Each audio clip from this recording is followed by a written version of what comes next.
Hello, folks. Happy Tuesday. Hi, Olamario. Hi, Night Night. Hi, Phones, Drum, PSI Princess, and Micabre. Hope everyone's doing well today. So I've been working on a little Sacred Stones rebalance. Not huge, not a ton of changes. What the goal with this patch was to keep the Sacred Stones experience very close to the original, but just to fix a few things I find annoying, touch up a few weaker units. I was going to talk about the changes I made while I playtest the game. And hopefully don't run into any bugs, because I'm not too experienced with FE Builder. Hi Wario, hi Falco, hi Shakalor. Or Shalakor, sorry. So the first change we made was to Erica. We gave her 4 points of HP, and I believe 1 point of defense. We also reduced the growth rates on those, or no, 2 points of defense, I think. Then we reduced the growth rates on those by 5%. If she gets an early game boost, she'll be a little better in the late game, but her late game stats won't be, like, insanely better. Because I think her late game stats are basically fine, but she's pretty squishy in the early game. The reason we gave her 1 speed will become evident probably in the next chapter.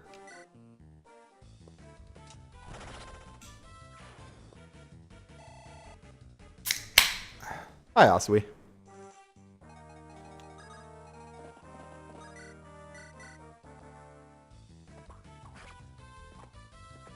Oh, now that we got our free crit, I can turn animations off. Yeah, this chapter plays out the same way. Options, no animations, fast game speed. There we go. Where are your Ford buffs? I think I did something kind of interesting with Ford. If you're a Ford fan, you may or may not like it. We'll see.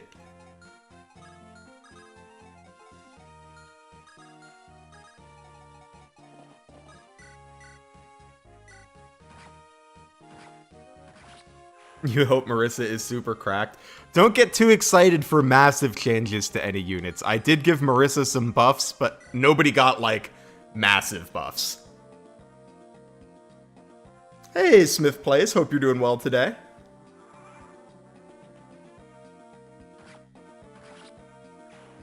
Did I do anything to Seth? I did not do anything to Seth because I didn't want to do any nerfs.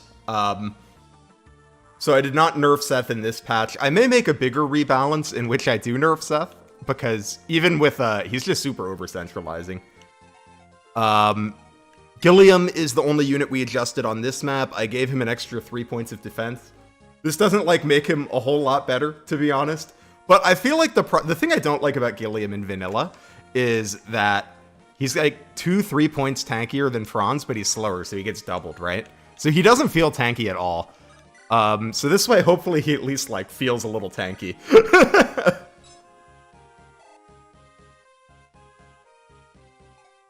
Hey, B-Train. Hey, Lumi.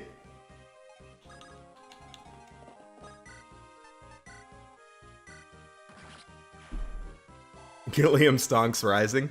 Both of his promotion paths did get a buff as well, so that also is a little nice for Gilliam.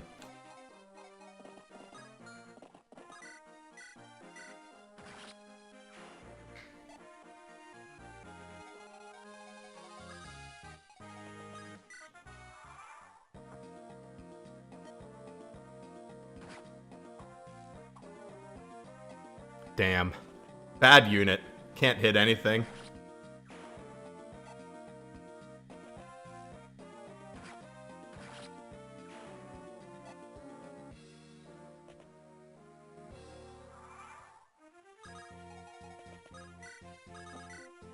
There's another change I made to Erica that I guess I'll talk about now because unlikely that we're going to get there tonight.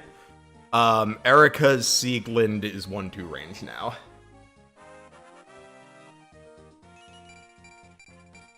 Are enemies stronger? No, enemies aren't stronger. I didn't make that many statistical changes. Except to weak units. I gave some weak units some buffs.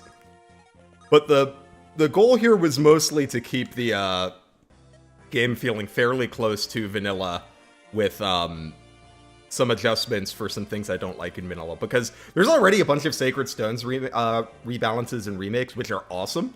That, like, add a whole lot of stuff to the game. Which is great, But I often find myself being like, I just want to play Sacred Stones, but with, like, a few changes. Like, Sacred Stones, but with the things I find annoying fixed. So that's what I wanted to make.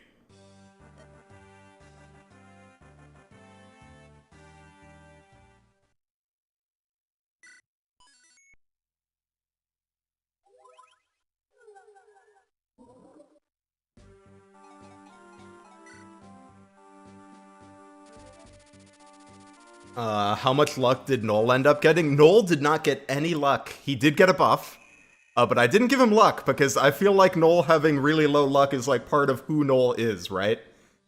That's like the identity of Noel to me. I feel like if you fix his luck, he's like not Noel anymore. Pretty big sniper buffs. Nami Ranger still might be the way to go because Ranger is just a lot better than Sniper. But Sniper got some pretty significant stat increases. Oh, so this is the map I can probably show why we gave Erica 10 speed instead of 9. Yeah, a lot of these guys have 6 speed, or they can. The way that Sacred Stones works is these numbers are actually malleable. So you'll see that's why, like, this guy's got 5, these guys have 6. They can roll up or down on speed. And Erica, at 9 speed, cannot double in Chapter 2. And I think that's a little frustrating. I think Erica should be able to double in Chapter 2.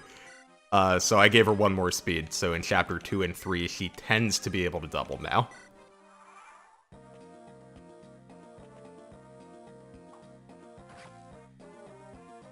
Ross got buffs. The trainees all got, what I did for the trainees, all of them got some growth increases. For Ross, I increased his speed and defense growth, I believe by 10. Reason being, Ross really needs speed. But I didn't want to just give him bases, because I feel like the point of the trainees is that their bases suck, right? And then you train them and then they get good. The problem is that they don't get good enough, in my opinion. So I made their growths a bit better. So, you know, ideally they get a little bit better.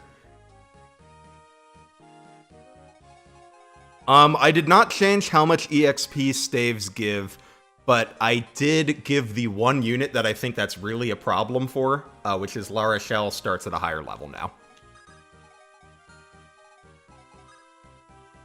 Oh, the other change I made, there's no changes to Garcia's stats, but he starts at level 6 now. I think Garcia works really well as a unit. Like, early game sets up kills for you, great. But it's weird that he's supposed to be like a combat veteran and he comes at level 4. So I just made him level 6. So he's like a little closer to promotion if you want to use him, so that's nice. But mostly that was just a flavor thing. I think it's weird that he's level 4.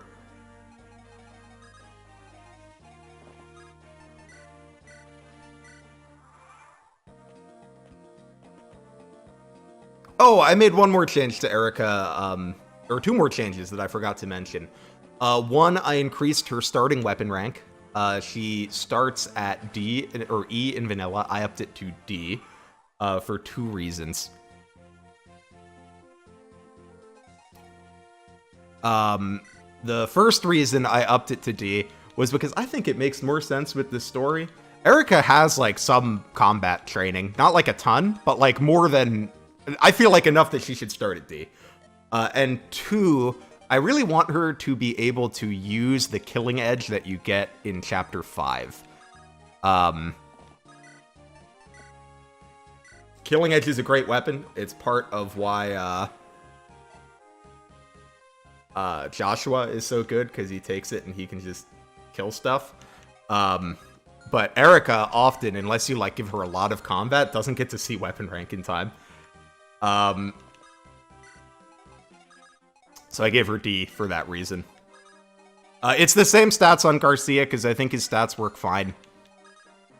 For, like, what his role is. I might give him a little buff, but I didn't want to massively change Garcia's stats, because I think he works fine already. Please tell me what you did to him. I did nothing to Seth. This is how Seth always nukes.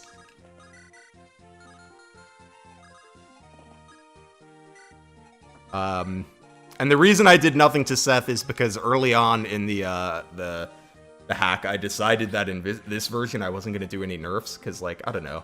I feel like it's, sucks when a unit gets, like, heavily nerfed, right? Especially if it's a unit people like using. This did make the interesting side effect of, if you don't nerf Seth, you really can't nerf anything.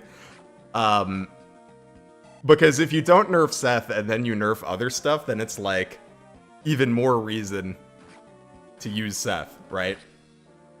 So when I decided not to nerf Seth, that meant I wasn't nerfing anything.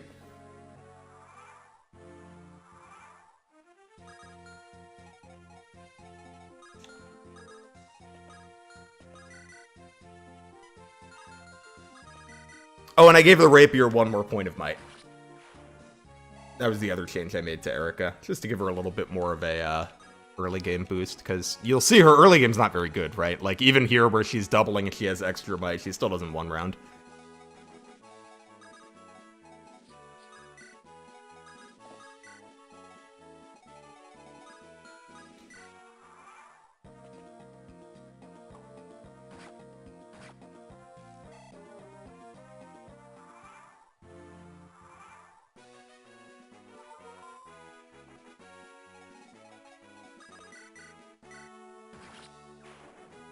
Can you recruit Valter? There are no additional characters.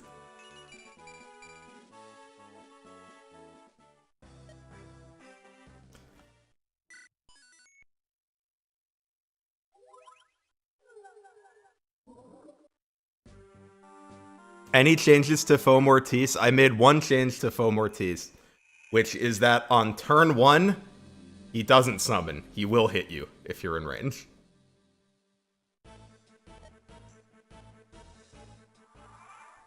Only change on this map is Nami. Nami now starts at level 3 with, I took her average level 3 stats and kind of rounded them optimistically, so mostly up. I wanted to give Nami a bit of a boost because you get an Orion's Bolt pretty early. Like, you get an Orion's Bolt in Chapter 6. And I feel like no one ever uses it because Nami's not very good and she starts at level 1 and it takes forever to get her to level 10. So people really only use it if they really like Nami. So I wanted to make it just a little bit easier to get her to level 10, so that, like, if you want to use that Orion's Bolt, you can. I thought about putting... I didn't do any skills in this game. I thought about getting the skills patch specifically just to give Nami Paragon. Oh, welcome to the Lizard Enjoyers, Francisco. Thank you for the membership. Much appreciated. You should find you have access to emotes now.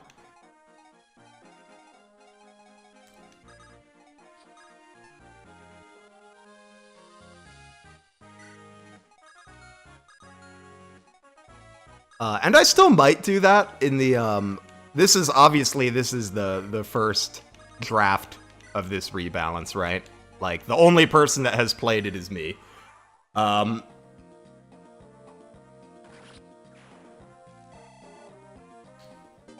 I still might add the skills patch just to give Nami Paragon. I kind of like the idea of Nami with Paragon.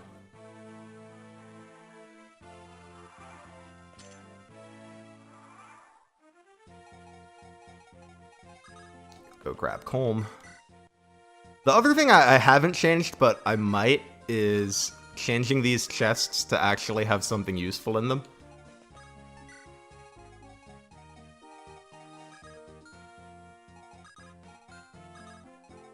As anyone who's done this map knows, the contents of these chests are fairly worthless.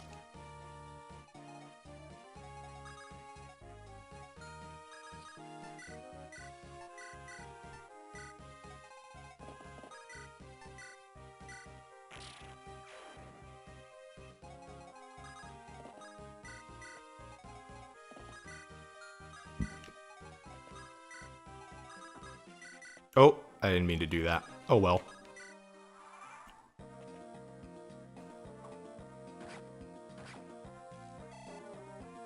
Why are kills not exclusively being fed to Ross? Look, he's gonna get his little guy in the corner, See that brigand that stuck's in that treasure room?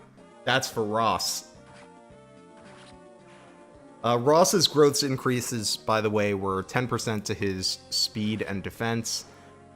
Mainly because it really bothers me that if you train Ross to level 10 Journeyman, then you promote him to Pirate, you train him to level 10, you promote him to Berserker. Do you know what you get on average? You get Dazla 2. You get a second Dazla. And I think that's really tragic. So now you get a slightly better Dazla at least.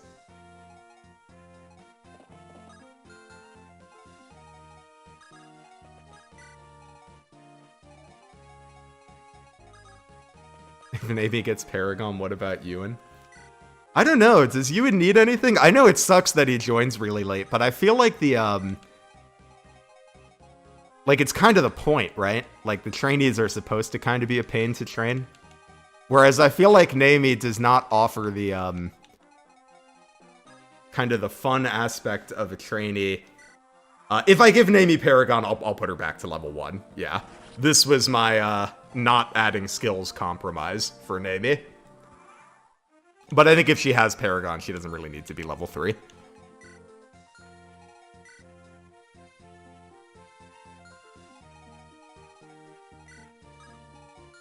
Don't forget he can water walk. Look, I'm not gonna say I'm a water walk defender, because the water walk's not a big deal.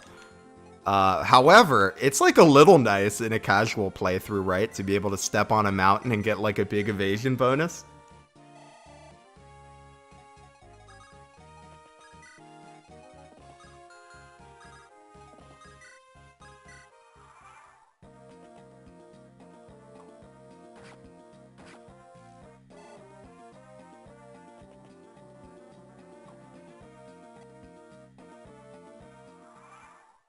Ooh, I think I sense a Ross kill here.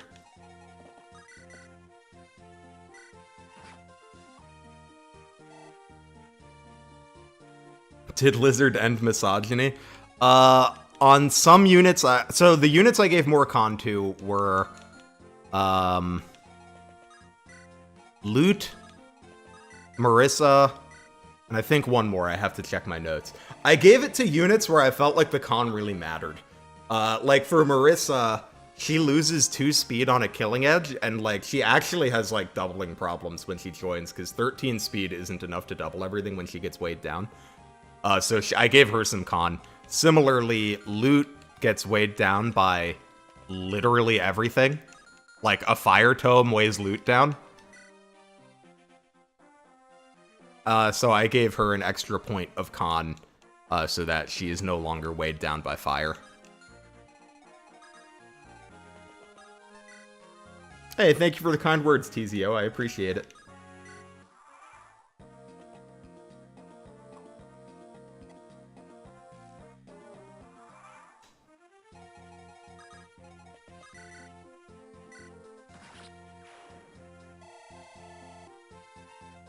No, Loot's con situation is really depressing. Imagine getting weighed down by literally everything.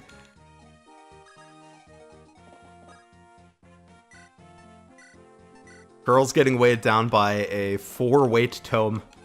Now, on the upside for Loot, I actually did not have to increase her con in her promoted class, because Mage Knight gets her up to 6 con, at which point she does not lose speed to Fire or Thunder.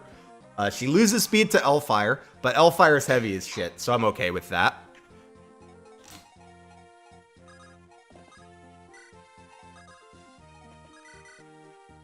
Yeah, we can give this kill to Erica, march Ross over to go get his stuff. We're going to be using some of these growth units because, you know, we buffed them. Oh, so I want to see how they do with the buffs. We want to promote Nami to Sniper, you know?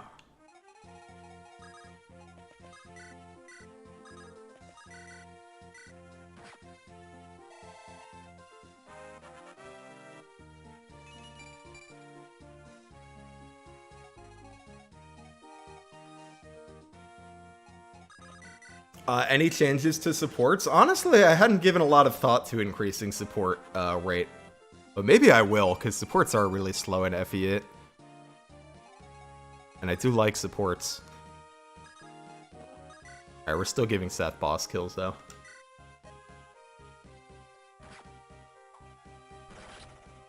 If sniper is good, is in is good? No, because I increased the sniper, the promo bonuses. So Inez gets nothing out of the sniper buffs. But the thing with Inez is he's kind of hard to buff because his stats are... Oh my god, Seth. His stats are already good. Like, if Inez was any other class, he would be pretty good. So it's hard because, like, if you buff his stats, I feel like it doesn't solve his issues. Because he already has good stats. Am I sure I didn't buff Seth? I'm telling you, he's just this cracked usually. Any changes to enemies? No, like, sweeping changes to enemies. There are a few enemies where I changed a specific thing. And I will mention those when we get to them, but it's not a ton.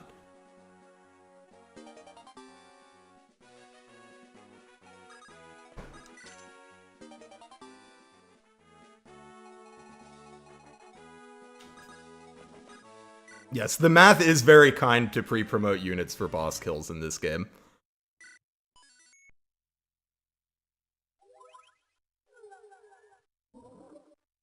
Alright, now we get a big EXP farming map coming up.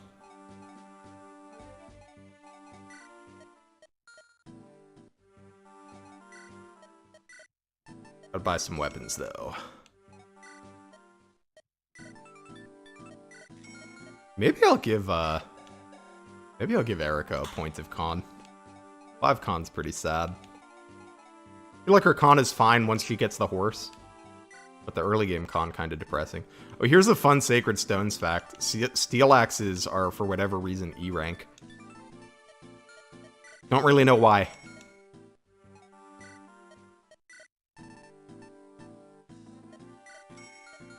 I'm gonna use Arthur. We will be using loot. No Arthur on this playthrough.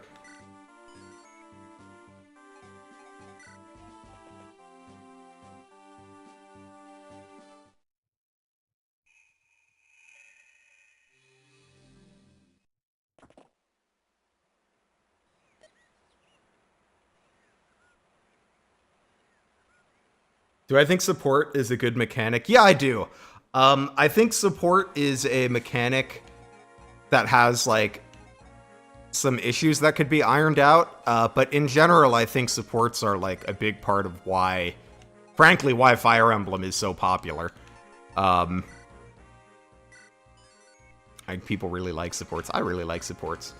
I think they could be supplemented with other things. Like, I feel like a lot of times people talk about, like, oh, we could do base conversations instead of supports. Or, like, we could do base conversations and supports, right?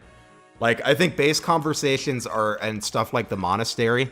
Obviously, the Monastery has some gameplay problems, but, like, from a narrative perspective. Stuff like that can provide, like, topical, time-sensitive conversations. And then if you have those topical, time-sensitive conversations, it's not, like, such a problem then that,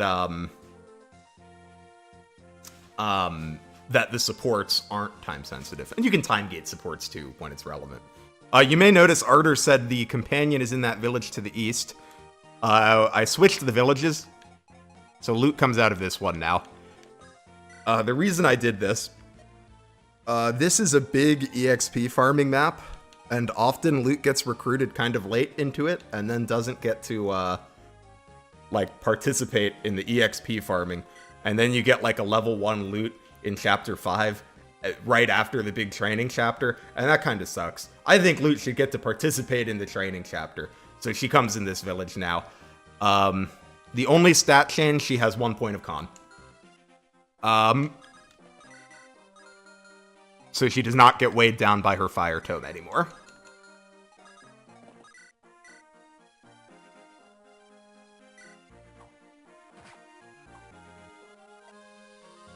Yeah, Tearing Saga... Wow, did he just miss both? Bronze, you are not beating the allegations.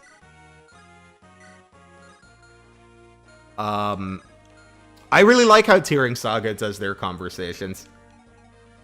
We will be using La Rochelle, yes. Presuming we get there tonight. The reason we're doing this tonight, by the way, instead of FE4, my co-host is unavailable tonight, so I was like, you know what, let's playtest the thing I've been working on.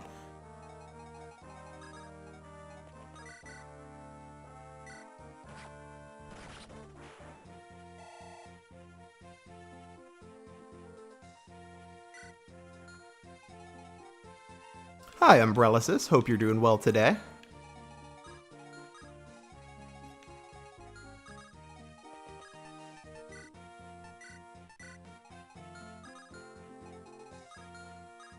Maybe I will give Garcia a little buff, because here's my worry with the Garcia change. I like that it's like a higher level, he's closer to promotion, I think it fits in better with the story. I feel like for the type of player I am, that's great, right? Where I'm just going to use Garcia for, like, a little bit, and then kind of throw him on the bench. But maybe if you're like, if you wanted to use, if you're the type of player that like wants to use Garcia and wants to level him to 2020, like, it kind of sucks that I basically gave him 2 empty level ups, right? So maybe I'll give him a small buff. I don't want to give him anything huge, but like maybe like point of skill, maybe a point of defense.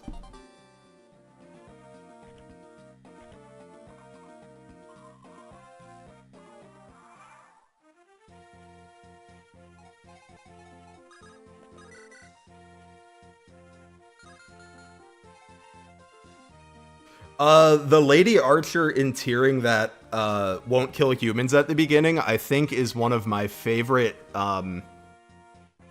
SRPG units of all time.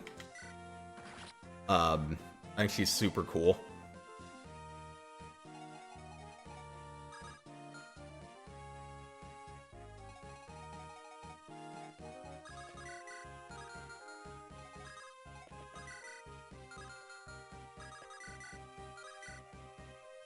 What's her name? Is it Raquel? Is that her name? It's an R name, right? It's been a minute since I played.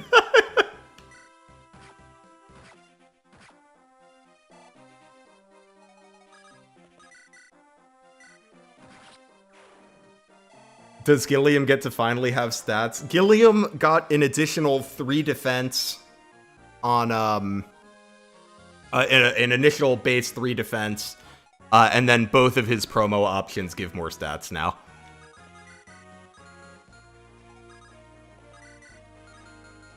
Because my big beef with Gilliam is that he's like only pretending to be tanky, because he's like slightly tankier than Franz, but then he gets doubled.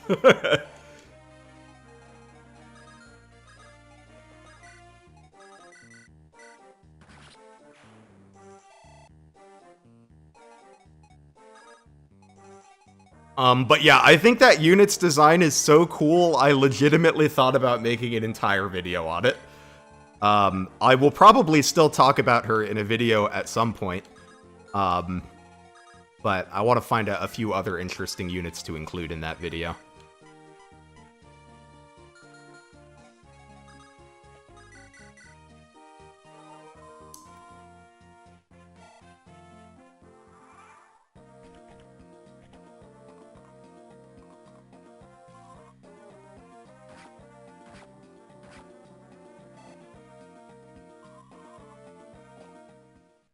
There she is.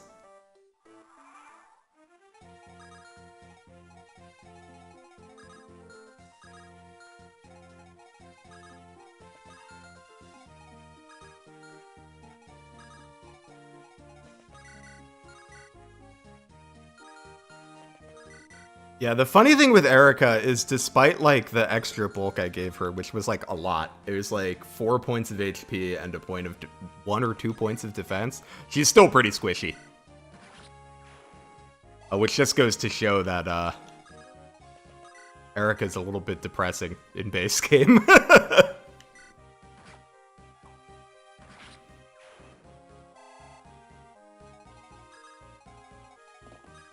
Okay, forget if the trigger is... there's a reinforcement trigger. I think it's here, because I believe it's when you cross this. But it might be here. So I'm just gonna park Seth.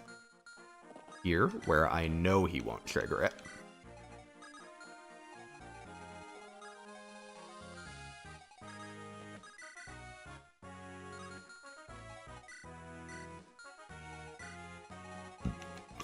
A fun fact about these little lance guys here.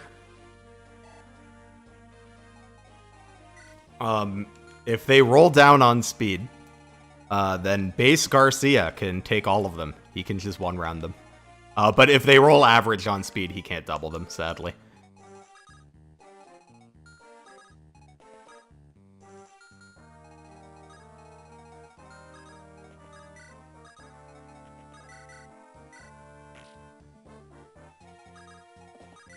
We'll use the hatchet to knock down the tree. I'm glad we have something to do it now that that village doesn't give us an iron axe. You know, I didn't know how we were going to cut down this tree without the iron axe.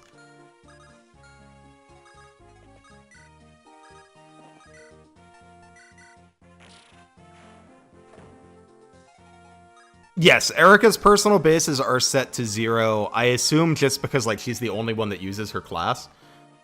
So, like, she just has class bases, right? Because, like, nobody else has the class.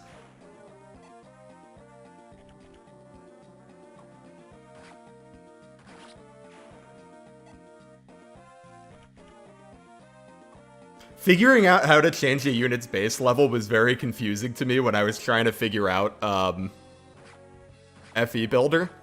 Because there's like, for those of you that haven't used FE Builder, there's like it's actually really cool. Highly recommend playing around with it. But there's like a character editor where you can edit like personal stats for a unit, including like their level, stats, growths, etc. And it took me a while to figure out how to get the level to do what I wanted it to do, because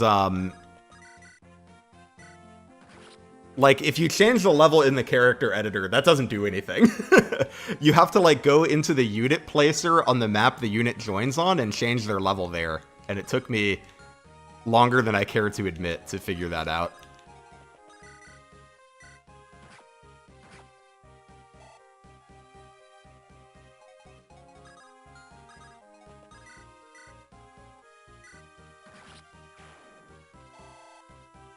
Can you mod out the RNG on enemy stats without going through a ton of hoops? You know, I'm not sure. I should look into that because I don't particularly like the enemy RNG. I think it's kind of annoying. So maybe that's something for me to look into.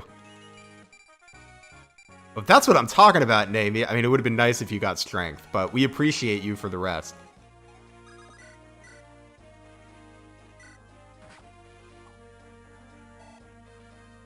Yes, I remember using Nightmare. We've come a long way.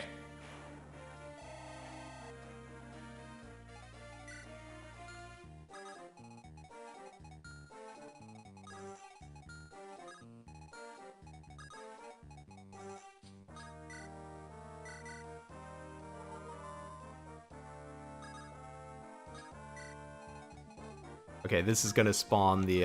now that we've crossed over this bridge, the reinforcements are going to spawn back here.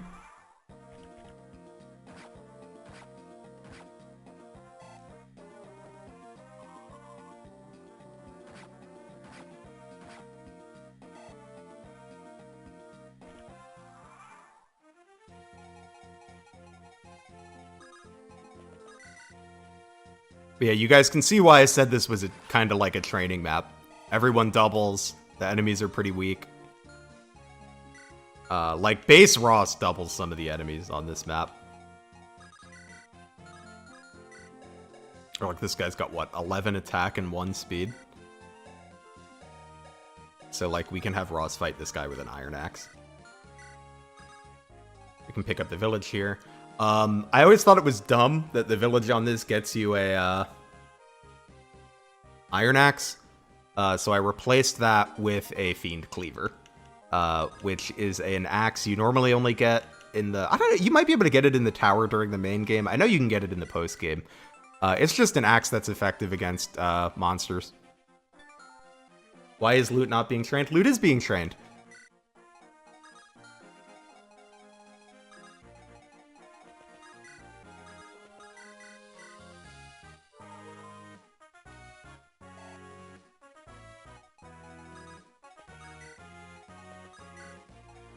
So yeah, I thought that, like, it's a big monster map, so it's, like, kind of appropriate for you to get a Fiend Cleaver. It's useful later.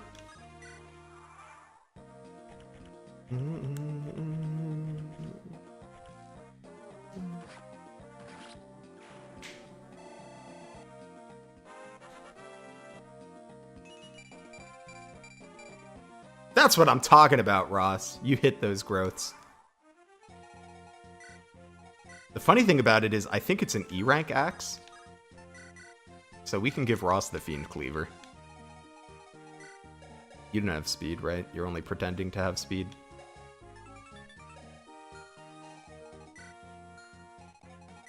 Yeah.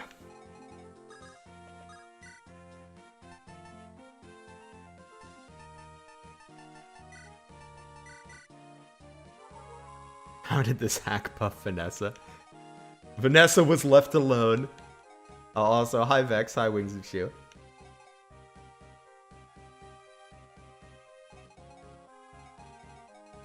We also already know loot is good. That's true. Loot should become slightly better. I'm not sure exactly how much better, but loot should become better in this rebalance. The changes are favorable to loot.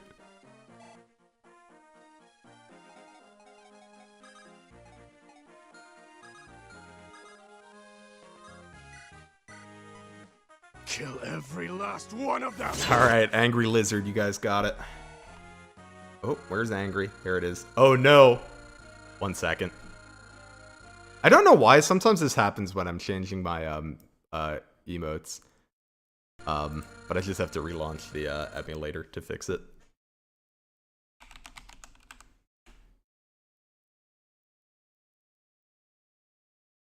Give the Jagan some love. I think Seth is getting enough love. I think Seth is doing just fine. There we go.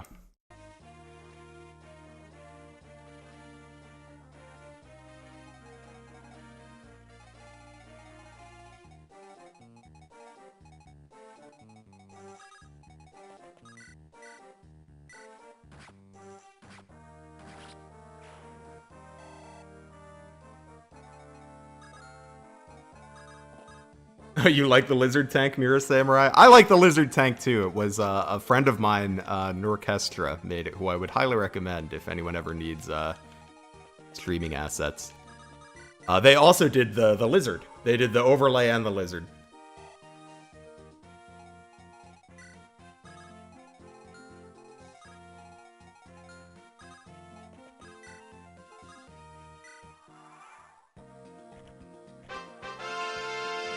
Oh, thank you for the gifted memberships. Francisco, much appreciated. Everybody get ready for the trumpets. We're gonna hear some trumpets.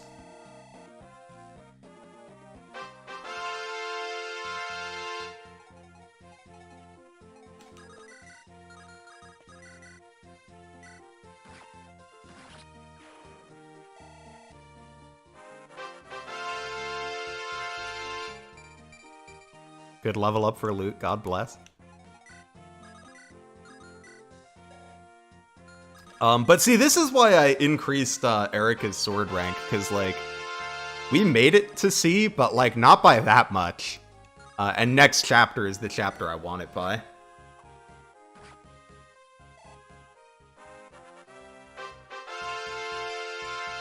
Is the music gonna be rebalanced? Yeah, we're gonna replace it all with trumpets.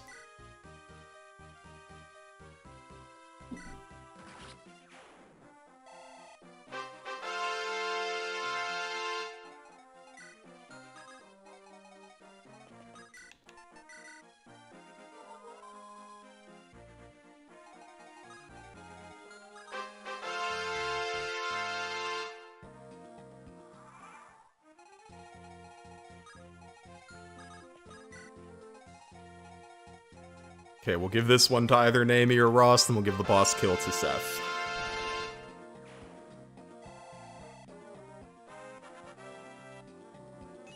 Replace the music with Sonic Chronicles OST. I'm not gonna lie, I kind of want to go play Sonic Chronicles sometime.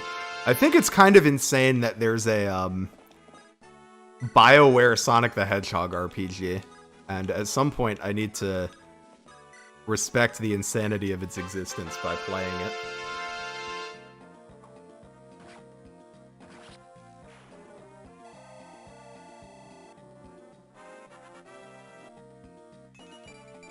It's bad? No, that's... Wait, is it actually bad? I thought people liked it. Didn't it get, like, okay reviews?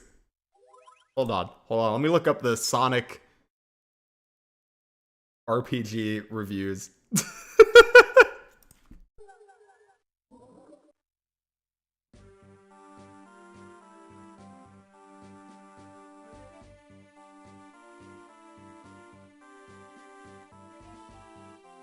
Have I ever played the Project Fibs mod for Awakening? I can't say I have. I haven't played around with too many Awakening mods. Most of the mods I've played have been GBA ones. Really the only 3DS mod I've played, which is fantastic and I highly recommend it, is Shadow Dragon Remade in Fates, which is incredible. It might be my favorite way to play Arcaneia.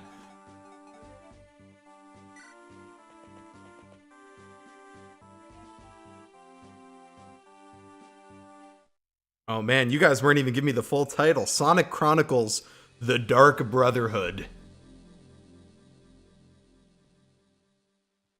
Okay, it got mixed reviews. Okay.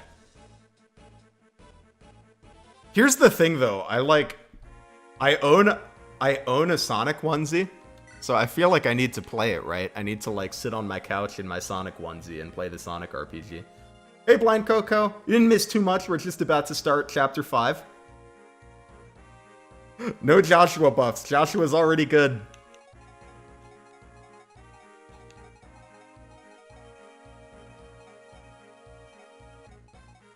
Alright, we're not training Arthur.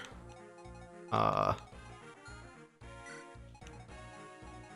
training a lot of schmucks, huh?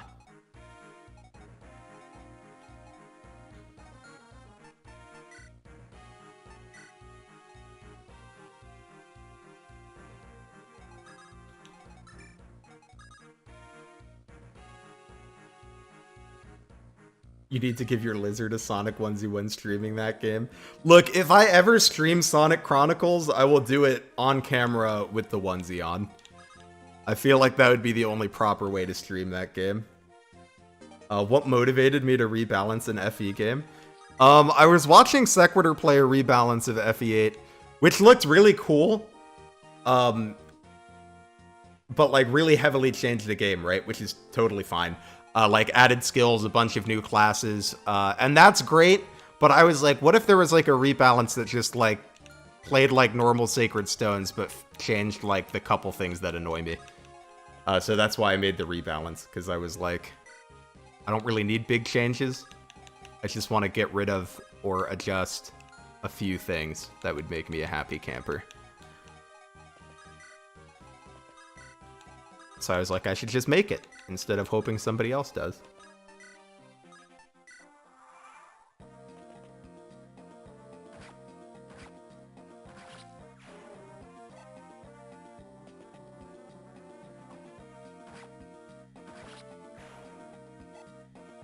So Project Ember for FE8, not like Project Ember. And it's a cool hack. I was actually really enjoying watching my my friend play it, but I was just thinking like, man, what would I do if I made a rebalance? So I did. Oh, yes, I can move my mouse. Thank you for letting me know that was there.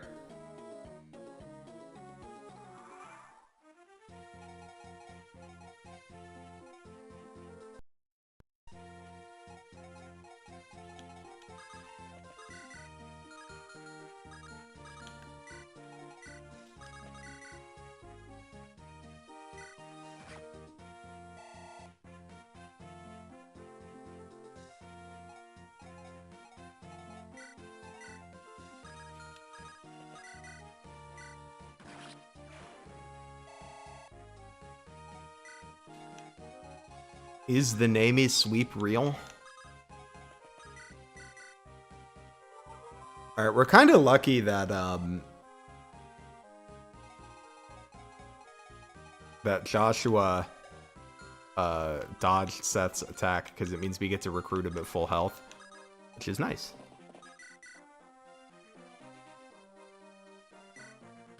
Got any advice for making base FE8 harder for my personal hack? I don't know, because I did not make the game harder. I would say, like, if you wanted to make FE8 harder, the first thing you would do is probably nerf Seth. I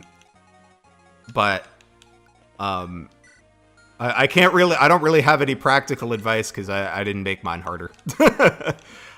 Usually my thing with is, I fully respect the FE8 difficulty mods that exist. But usually when I'm playing Sacred Stones, I'm like in the mood for an easy game. So I didn't want to change the difficulty because I'm like, usually if I'm gonna play Sacred Stones, it's usually because I kind of want an easy game. And then when I want a harder game, I play like Conquest or something. Yeah, making 1-2 range worse would be good. Just giving enemies more stats. Particularly monsters. Monsters in this game are, like, okay, not all monsters, but, like, the really common monsters are pathetic.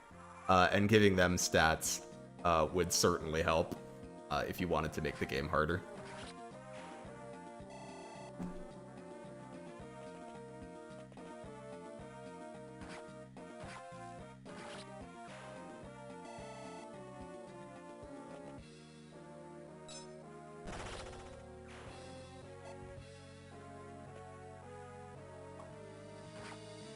But definitely, like, nerfing Seth would certainly, go a ways towards making the game harder. When I was doing my, like, initial playtest of the game, where I was, like, just blitzing through the maps to make sure that, like, the emulator didn't crash, like, I wasn't really trying to think or anything. I literally just, gave Seth all the stat boosters, and he just destroyed every map. It was ridiculous. So if you wanted to make the game harder, you would have to either increase enemy stats or nerf Seth, I think. Or both. Probably both. Because Seth is not the only great unit in Sacred Stones. He's just the most ridiculous one.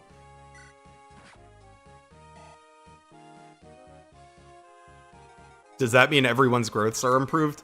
No, I only touched growths on a few units. The Trainees have slightly better growths. A couple other units had growth rates adjusted, but mostly the units that I changed, I just touched their bases a little bit. Or their promo bonuses. Promo bonuses and bases were the main things that I changed.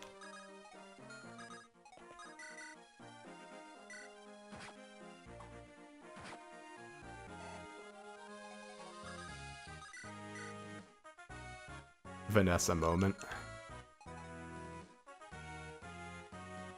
Amelia did get an increase to both her strength and defense growth, yes. Were any enemies changed in this hack? Most of them were left the same. There are a few enemies where I changed, like... There are a few times where I changed a specific enemy. But not a ton. Mostly I changed player units. There were a few maps I changed. And I changed, promo bonuses as well.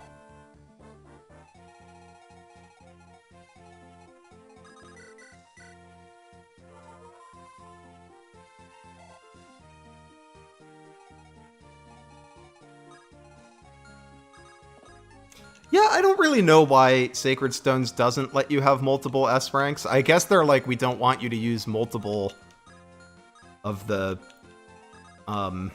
holy weapons, but like, I don't know, who cares? I think it's fine. Like, would it really be a big deal if Seth could use Vidofnir and Odhulma?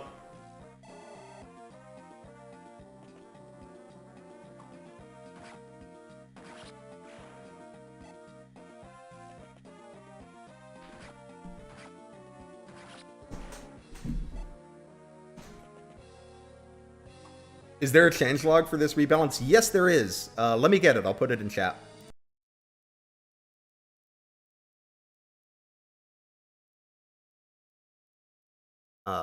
Where is the share button? Oh, 1 second. I have to get it. I made my notes in OneNote. So I need to go to OneNote for the web. and then get the shareable link. Which is a pain, because OneNote's really great for me. Like, I love taking notes in OneNote, but it's kind of a pain to share stuff. Or let me go get the link. I sent the link to someone earlier, so I should have it handy. Bump, bump, bump, bump.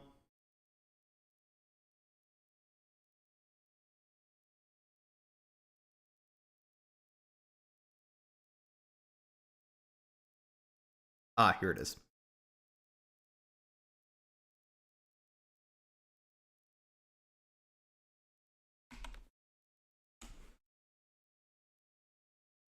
Here, I'll just edit that into the video description, actually, because it's going to scroll right by in chat.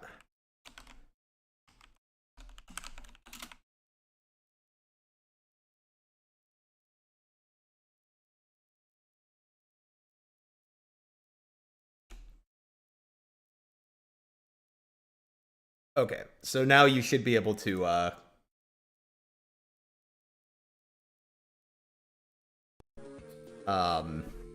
you should be able to click that and see it. I will say, sadly, the mobile interface is pretty crap, from my understanding. So if you're trying to look at it on your phone, it might be bad. The changelog is mostly up to date. There are a few changes I made that are not reflected in there, but it is mostly up to date.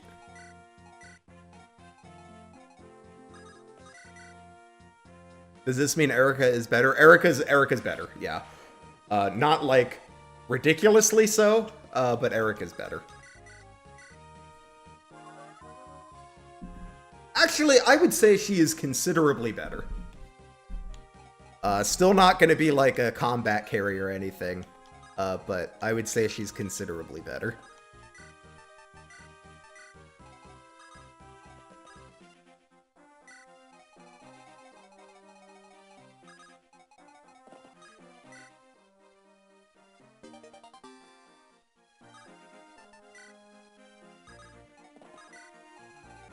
Alright, we can secure our guiding ring by visiting this last village.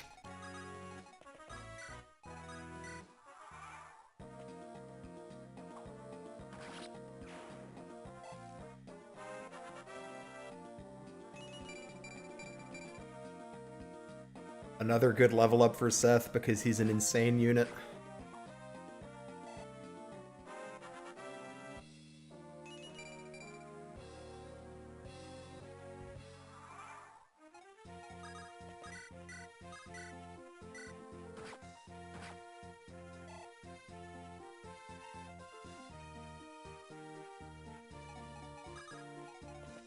Oh yeah, also hi Jumpy. I just realized I answered your question and didn't say hi. Hope you're doing well today. You too, Jacob and Valen. Hope you guys are doing well.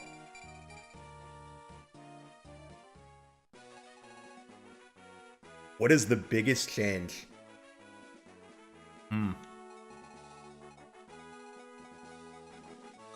Chapter 12 is pretty different. I would say probably chapter 12.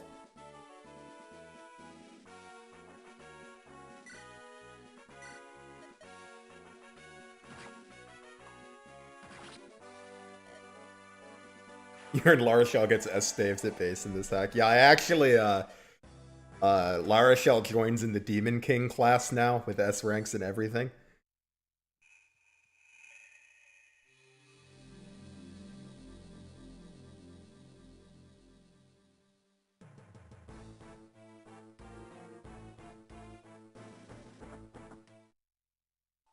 Alright, this is a change I made to this chapter that does not make this chapter better, but I hate playing this chapter.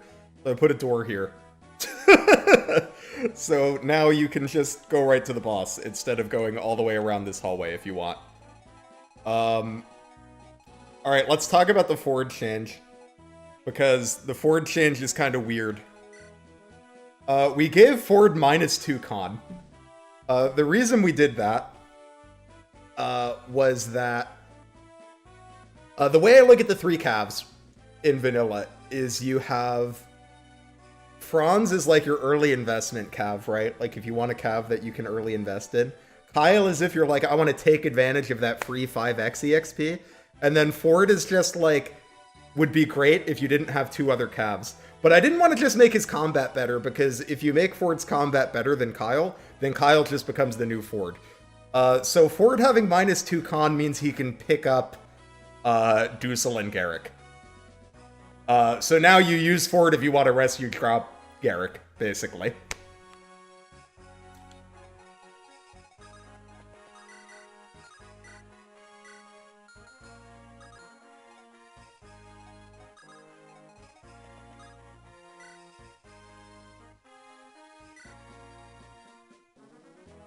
But that means he never doubles. Yup, I am making him worse at combat. You have your early Cav, you have your free EXP combat Cav, and you have the guy that picks people up.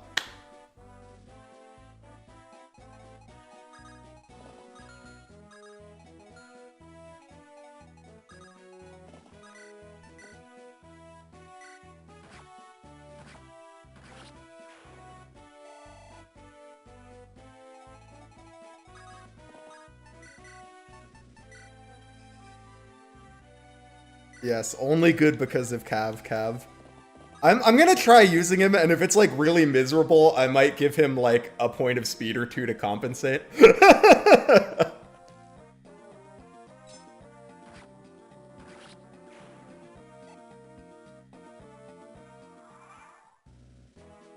Yeah, he could pick up Dazla too. So Ford is useless now because Vanessa can just do drops with Seth. Vanessa cannot rescue all of the units. But also, he's useless already. There's already no reason to use Ford. Like, I understand why you guys are like, you made the combat worse, but like, if you want to cav with combat, you already don't use Ford. And yeah, you can buff his combat, right? But then you've just invented a new Ford, and his name is Kyle. Whichever cav is better at combat in this map, the other one there's no reason to use.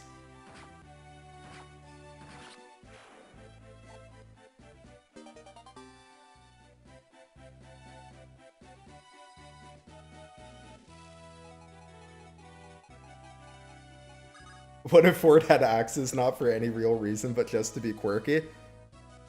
Is that enough? I'm trying to think what axes would do for Ford. Oh, you want Blush and Lizard? We'll get Blush and Lizard. There he is.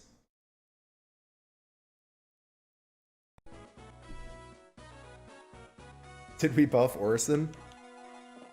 No, sadly Orson still falls off pretty hard after this chapter.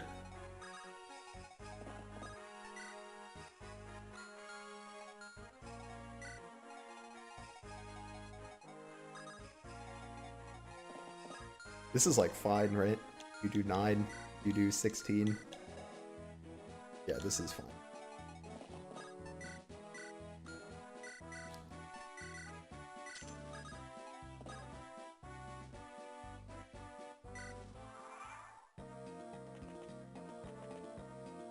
Axes get Ford to Garm rank earlier? True!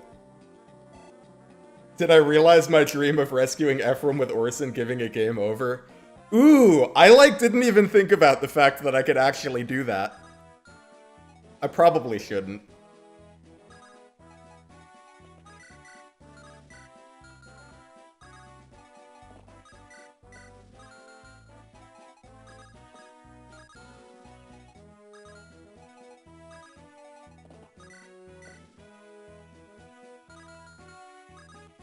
Boom, boom, boom, boom, boom, boom, boom, boom, boom, boom.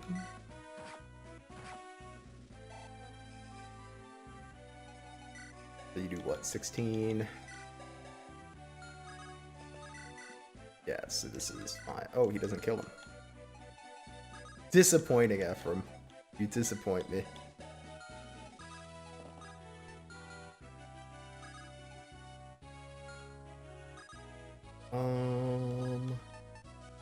Here, just give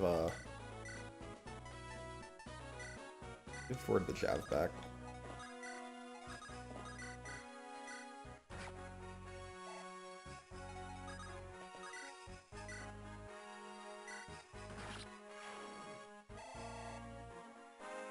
There we go. F get any nerfs? No, I left F as he is. I think Ephraim is, like, pretty much, like, good? I don't know. He's, like, you know, solid combat, but, you know, meaningful weaknesses, no horse. Not, like, the bulkiest, right? I think he's okay. I'm not letting my hatred for Ephraim cloud my, my judgment to make me nerf him.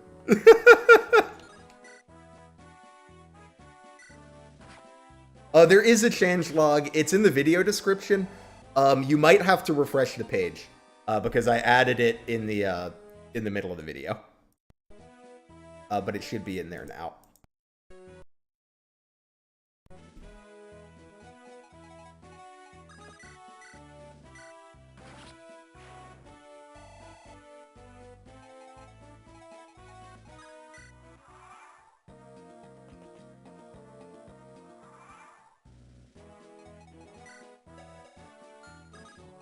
Where do Erica and Ephraim's horses come from? I assume they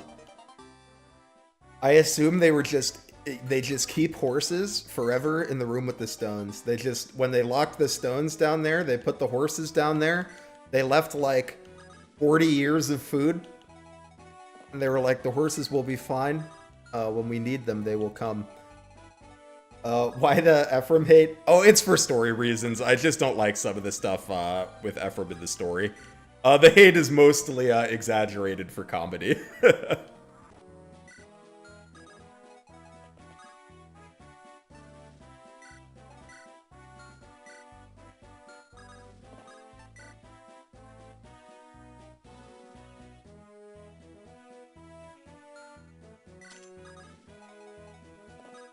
Look, if we're okay with the logic of like the engage rings having a horse in it, I don't see why the braces can't have horses in them.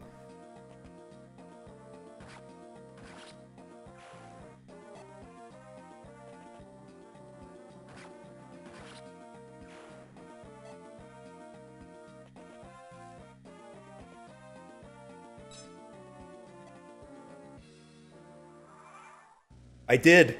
The door was the only thing I added to this map, as well as this guy having a door key. Yes, I agree, Jumpy. This change is a big nerf to Kylem Ford. And the reason I say that, I'm sure, I mean, obviously Jumpy knows. Jumpy brought it up. But for anyone that's less familiar with why this map is really good for Kylem Ford, in vanilla, like, you just have to go around, right? Like, you have to do all of this combat.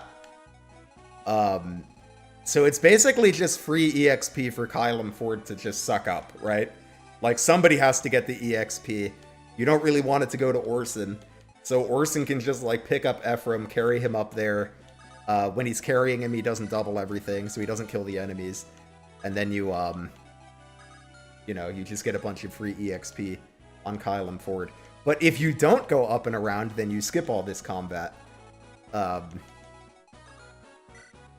So, like, if you're playing fast, this map is less experience for Kylem Ford.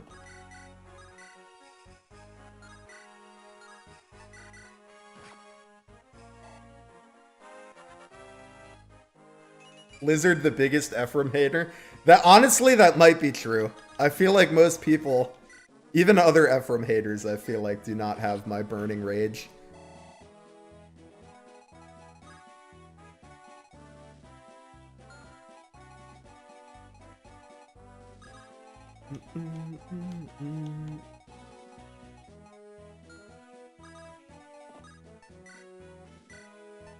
Oh wait, why am I trading with you? It's the javelin I want.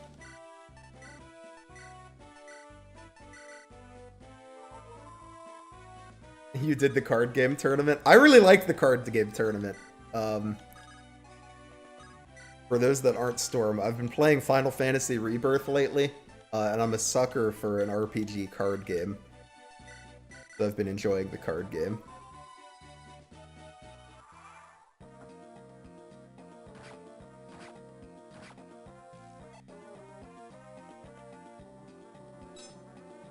How can I hate Ephraim when he has the personality of all time? Look, I probably wouldn't hate Ephraim nearly as much. I'd probably be totally fine with Ephraim if it weren't for this chapter and chapter 8. Because I really hate how the story, like, bends itself backwards to, like, make Erica look like a buffoon. And, like, actually Ephraim didn't even need to be rescued. There's literally dialogue where Erica's like, oh, I thought I was helping you, but actually I just got in the way. It's stupid. And then he gets to rescue her again in chapter 15 anyway. Let Erica have her moment in chapter 8. That's all I want.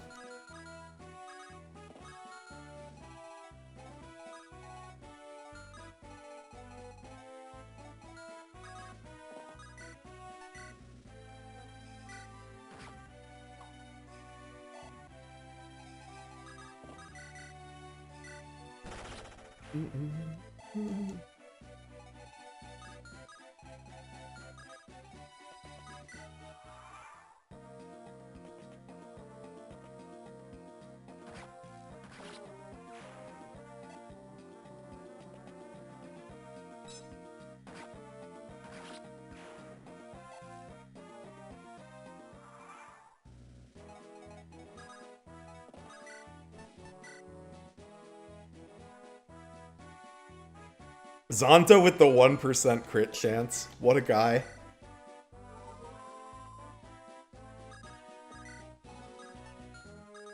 No, and it honestly, you're right, Umbrella says that there's no reason they could have gotten away, and also it makes Orson look incompetent. Like, how the fuck did Orson fuck this up?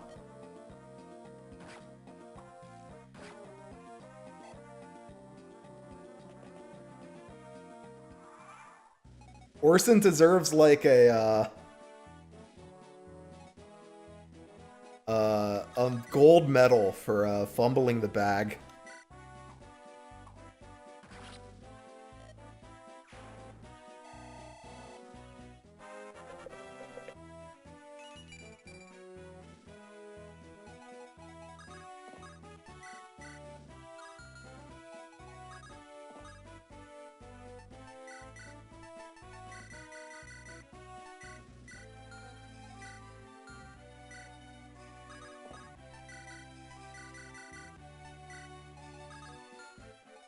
Alright, cool, we took Orson's stuff. Let's get on to Chapter 6.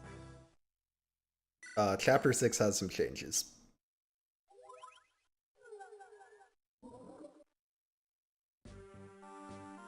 Can this rebalance patch be paired with a randomizer? You know, I have no idea. I can't say I've tried it. I assume it probably doesn't work well with edited ROMs. But I have not tested it whatsoever for that.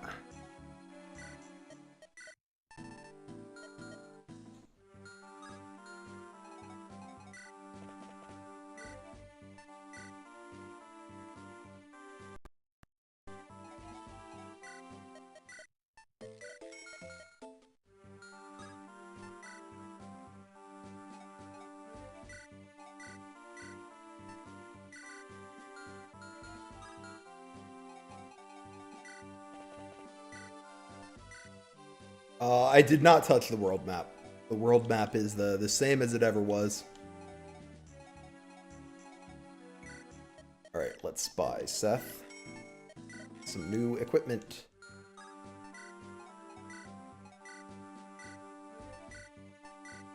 I don't think he needs his silver lance for anything in this chapter, so I think we can just give him another javelin, to be honest.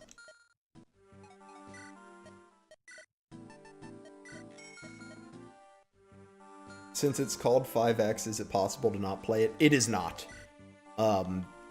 This game uses the X chapters in a different way than 7. In 7, you can skip X chapters, but not in 8. Well, and there's only one, so I say chapters. You cannot skip the X chapter.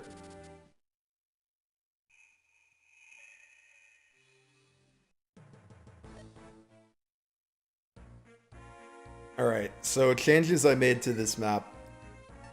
This village now gives a restore staff. The reason this village gives a restore staff is because I think an antitoxin is incredibly unexciting.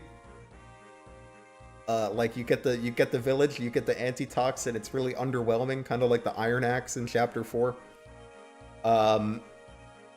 So instead, you get a restore staff, which fulfills, you know, the same function. You can clear poison with it, but also it's like kind of more exciting to get. The other reason I wanted to include a restore staff, this is like the one change I made while thinking about Ephraim route, because I don't really play Ephraim route. But I talk to people all the time, and probably one of the most common complaints I hear about Ephraim route is that Chapter 14 has a bunch of status staves, and like, it's not a huge deal if you bought a restore or two, but if you're in the map, you can't like exit to the world map to go buy a restore, right? So I wanted to like give you a restore before Chapter 14. And I know this is like way early, but it's pretty unlikely, I think, that you will use all of the uses of the restore staff before Chapter 14. So hopefully you'll have this restore staff for that as well.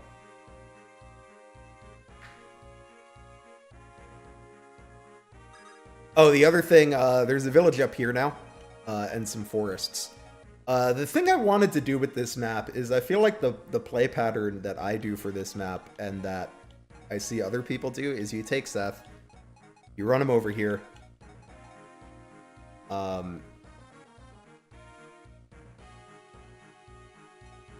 and he, you know, he kills the guy. You can exit to the world map? Oh, I didn't. Shows you what I know about this route, right? People told me that you couldn't exit the map from it. But either way, restore staff's just more exciting than an antitoxin while fulfilling the same role but not being like wildly powerful, right? So that would just be a more exciting item. So what I wanted to do was just give the rest of your army something to do. So I put this village up here. I wanted to add some incentives not to send Seth up here, so that's this guy. There's a couple enemies here in the fog that are not scary to Seth at all. But this guy's got a Zanbato. He's not going to one-round Seth or anything, but base Seth can't double him. So, you know, hopefully that's like a reason why, you know, maybe kill this guy with someone other than Seth. The forests up here serve two purposes. In the original draft of this map, I did not have these forests. I found without the forests, it was pretty easy to just like send Seth up here and then like go over here and go kill the boss. With the forest there to slow him down a bit, there's at least a bit more threat of enemies. they get a bit more time to close in on you. If you send Seth up here. Additionally, there are calves here. And the forests here slow them down as well. So if you send your scrub squad up to get the house, they don't get overwhelmed by the cavaliers from the Fog of War.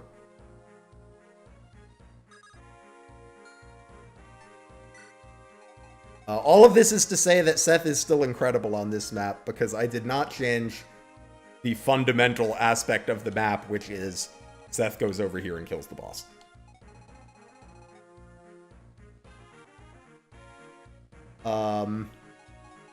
I also wanted to make this guy visible because I feel like a lot of people... So there's a hammer guy over here, or not a hammer, a halberd guy over here somewhere that a lot of people complain about on this map, and I don't really think he's a big deal.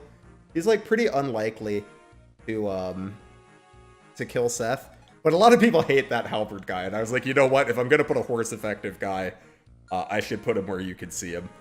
Especially since my goal was for you to look at him and then say, okay, I'm not going to send Seth up there, so you need to know he's there for that to happen. But that's why that mercenary is visible, but not the other enemies I put up there.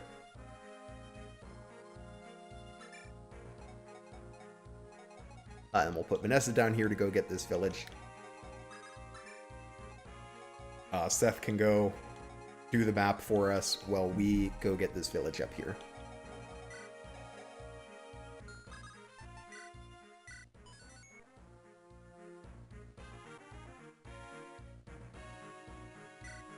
You love Chapter 6 Halberd guy. He's the most memorable generic in FE8. I think my favorite generic in FE8 is the Distant Blade Sniper. But the Halberd guy is pretty funny too.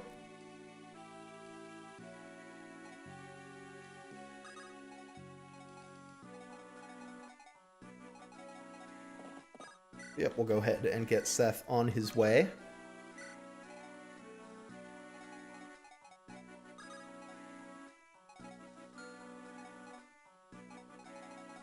Oh, I meant to set up my team differently, but that's okay. We'll do this a different way than I did it in my last playtest and see how it goes. When I was playtesting this map, I liked dealing with the Zanbato guy with Joshua, because Joshua can double this guy.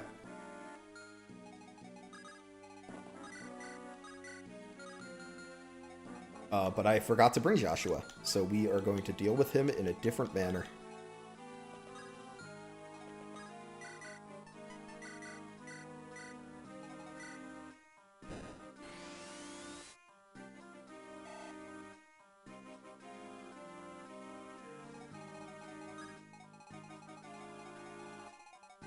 Alright, check your speed is 12. He's fast as fuck, boy! So we'll take him with Erica. Erica will not double him, but she will not get doubled.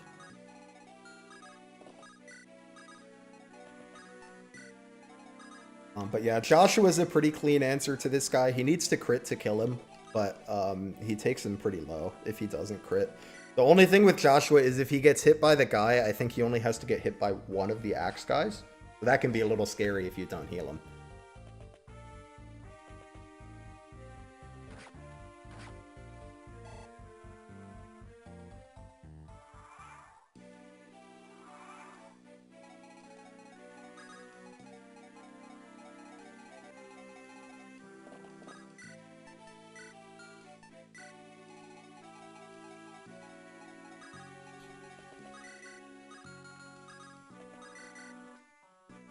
Who do I want to give this kill to?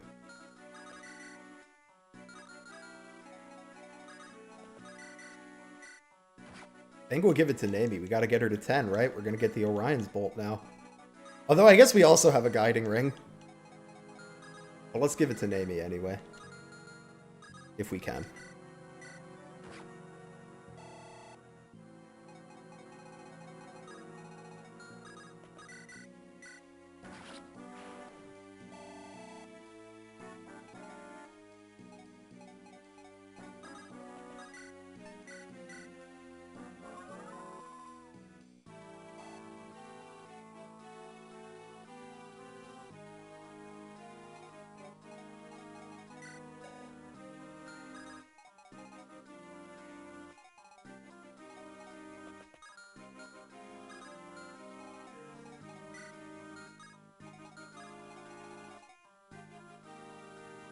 No, I forgot a village in chapter 5.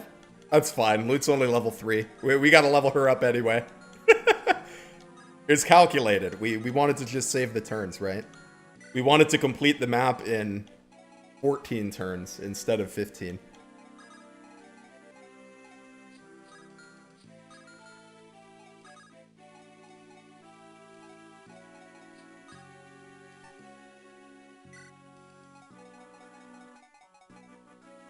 Do I think a con growth would be fun in the GBA games? I don't know how to feel about con growths. I guess I like kind of enjoy them in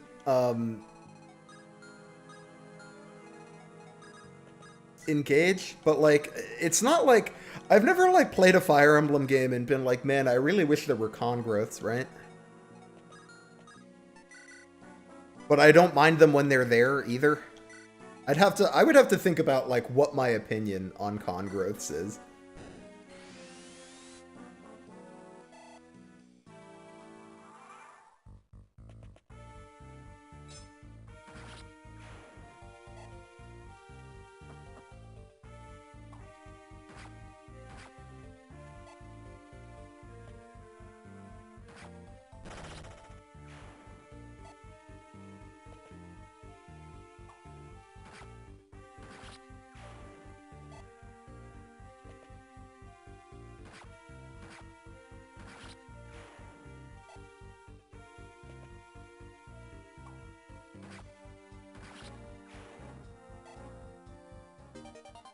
Well, although here's like my actual take on con, right? Did we already kill the fighter? I don't know if we killed the fighter.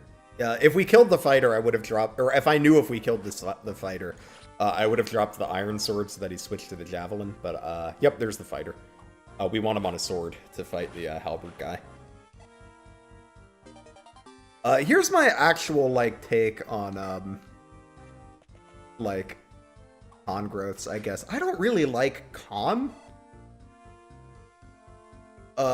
So I guess, like, if we have to have con, maybe growths are okay. But, like, I'm totally okay with just not having con. Yeah, this is why I wanted to switch to the javelin.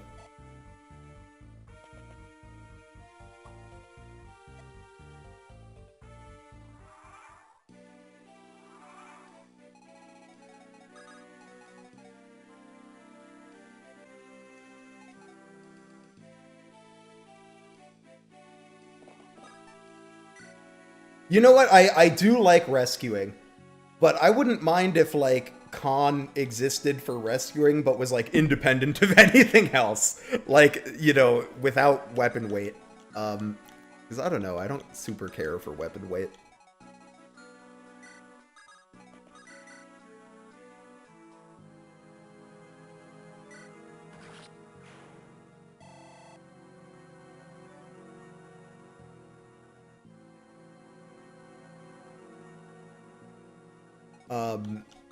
And I know whenever I, like, talk about con, like, I feel like people correctly point out that most of the time it's not really a big deal. Which is true. There's not, like, many units in Fire Emblem that are, like, bad because of their con, right? Like, there's units that are maybe, like, maybe they wish they had higher con, but it's not, like... There aren't many units for whom their con is the end of the world. But I just don't like it much.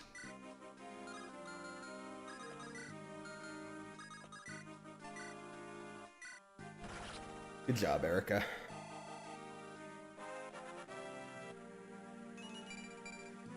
I liked weapon weight more in,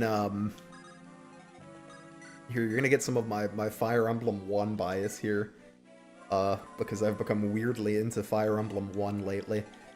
I kinda like in Fire Emblem 1 and 3, where weight is just like... If the weapon weighs 10... You're minus 10 speed. No mitigating factor. That's just all that weight does. I don't really have a problem with that. Alright, we get the restore staff.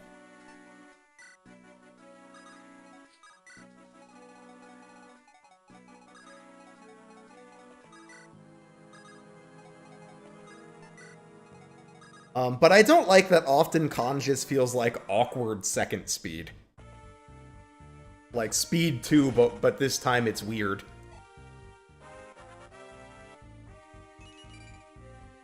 Oh, finally a bad Seth level up.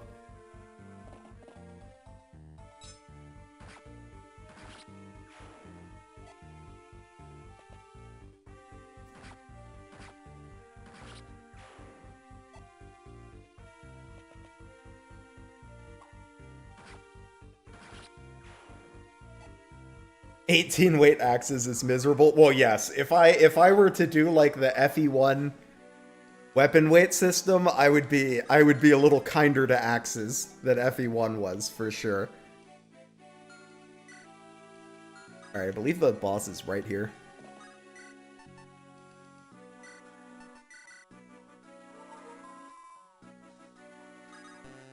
Yep. Have Natasha grab this village.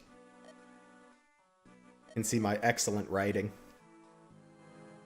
Oh, this was before I changed the item. I should change that text.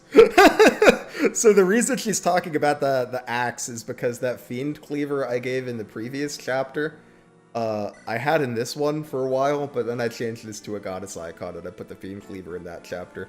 So I should probably change the dialogue. So that she's not talking about giving you an axe and then giving you a, you know, not an axe.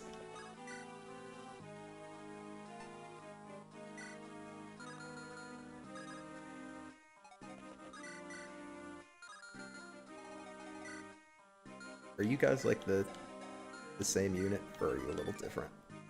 Speed 7. Okay, you're actually the faster one. Okay.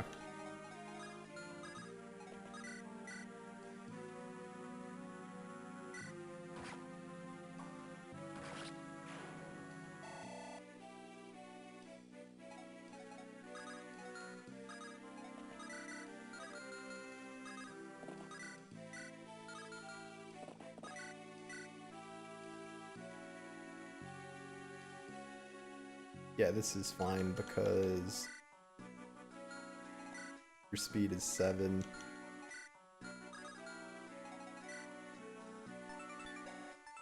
Yeah, you're not even doubling Ross, so everybody can take a hit from that guy, including Mulder. As long as we can kill him. Which we should be able to do.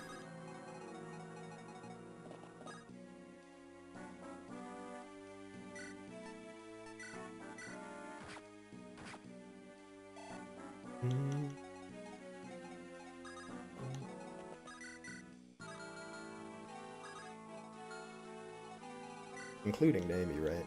Nami's fine. Nami's such an enigma to me. I never use this unit, so I have like no idea what her like stats are like off the top of my head.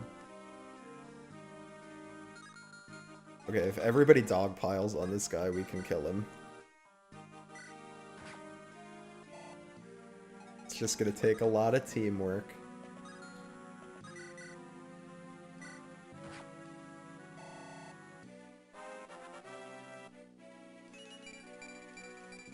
Okay, Roz is kind of popping off, though.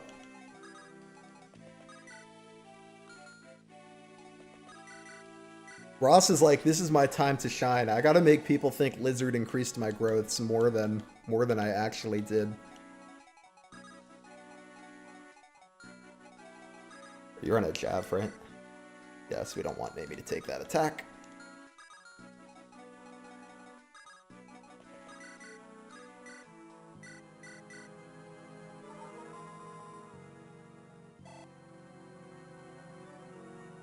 Are Nami's stats actually 4s across the board at base?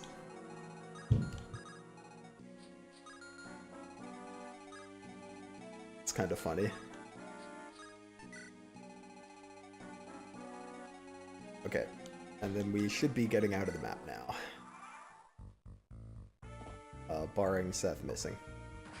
Which he can.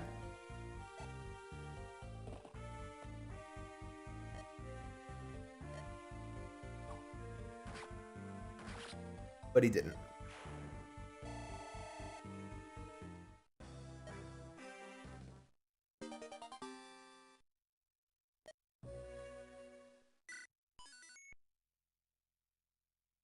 Alright, next couple maps have no changes, so we're just going to be kind of playing them normally. Leveling up some of the units that I want to be testing.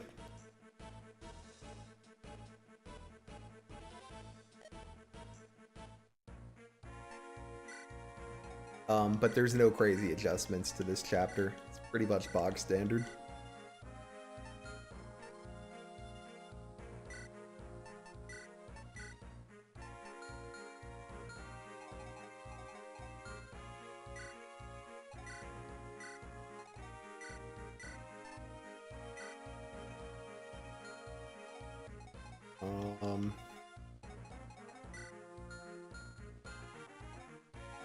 Yeah, I use Joshua most playthroughs, but you know what? We're supposed to be using Erica. We're gonna use Erica for the Joshua jobs and see how that goes. We can bring Garcia though.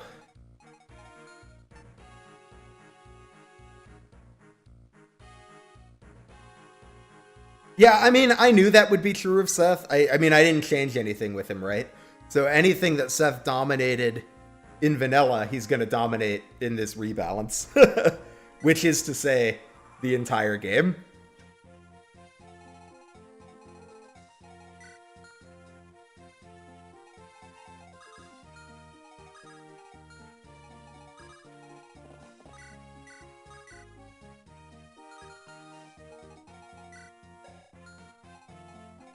Okay. Bronze does what I want, which is not quite kill these guys. And we can give the kill to one of the oomfies here.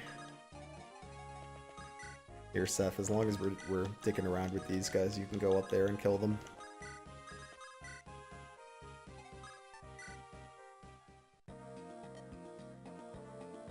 Hi, Obsidian. Hi, Ciderman. What's this rebalance like? It's a relatively conservative rebalance. I mostly made small changes to units that I think are kind of annoying to use, but that I want to use sometimes. I don't think it massively changes which units are good. I think Loot is better, because I made some changes to her promo path. So I think Loot is better. Eric is better. Nami's better, but she still sucks. Marissa's better, but she still sucks. All the trainees have slightly better growths. Noel got some buffs. I don't think it massively changes how powerful he is. The change I made to Noel was, I like that he has really shitty luck, because I think it's a fun character thing. But I don't like that he can't hit anything. So I didn't give him more luck, but I gave him more skill. I also made it so that, Druid is, like, slightly more appealing. Summoner's still better, I'm pretty sure. But, Druid now gives C rank staves, so you get, like, a real staff rank if you go Druid. And it gets, like, 2 points of magic, so, like, if you wanted to do combat Noel, it should be, like, it should be better now. I still think it's probably not, like, the best thing you can be doing, but the goal was really just to take, like, things that you might want to do and make them not suck, if they suck in, Vanilla Effie, 8.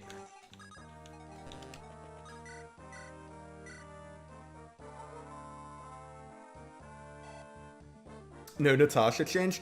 No, I didn't do a Natasha change because I don't think that, like, I don't think Natasha is, like, quite as bad as, like, people think. I think Natasha and Loot are the 2 units that I think I most underrated when I did, like, the tier list video way back. I kind of want to do an update on that because I have some changed opinions on that. But Loot and Natasha, I think, were the, probably the units I most underrated, because here's the thing. Natasha's staff rank sucks, right? But she's still an early game staffer. Like, if you want her to, like, get to warp rank or whatever, she can. And it's useful if she does. I'm also not totally sure. There is a stealable energy ring, but we did not bring home, so I guess we're skipping it.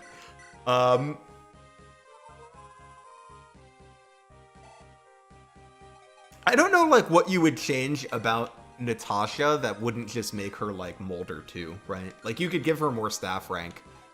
But does that make her, like, any more interesting, really? So if I change Natasha, it'll only be if I come up with an idea that I think is more interesting.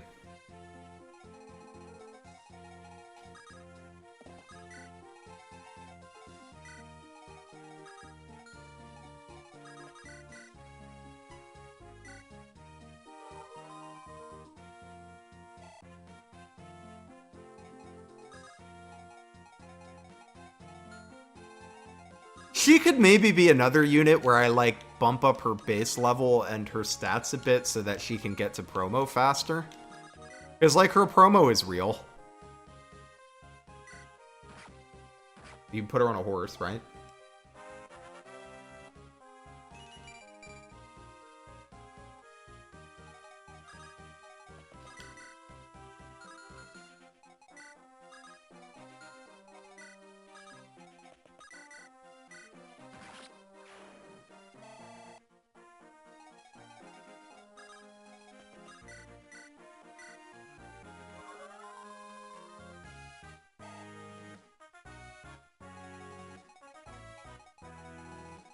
Yeah, maybe giving her like some slightly better combat stats and a slightly higher level might be an interesting way to take Natasha.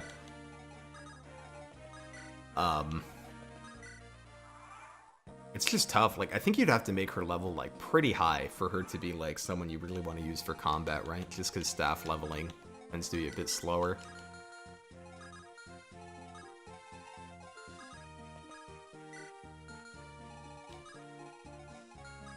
How do you do with this killing edge? Oh, not too bad. That being said, even with the adjustments, you are still not particularly bulky. So, one fighter at a time.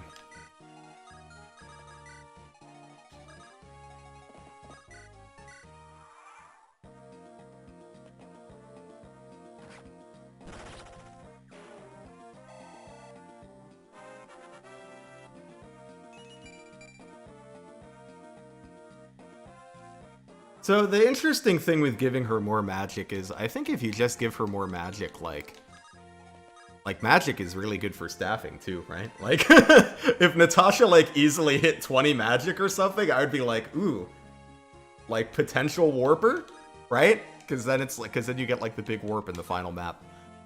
But yeah, maybe giving her some combat stats could be interesting. Alternatively, a lever I could play with for her and La Rochelle is they're the only people that get the Valkyrie promotion. I could make the Valkyrie promotion good.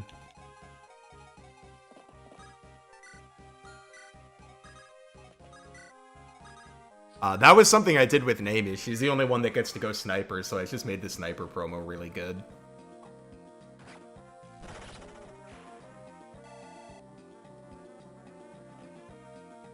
Mulder usually goes Sage anyway. I am a Bishop Mulder believer, but he can go Sage if you want.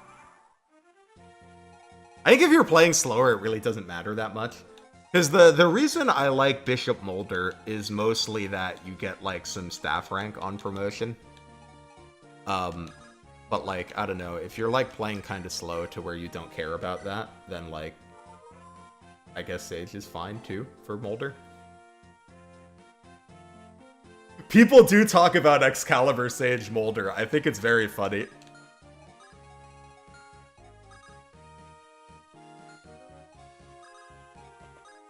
Hi, Mr. Tellius. Do Ephraim and Leon kiss in this patch? I didn't make any narrative changes. I made some like small dialogue changes in villages so that they like make sense if I change the item they give.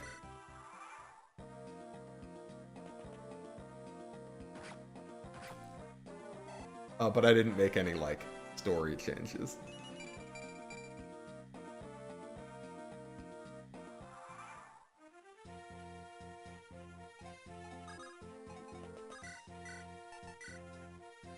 No, I mean, I think you're right, John. I think there's definitely a lot to consider besides warping, right? Like, a lot of people just don't play with warp.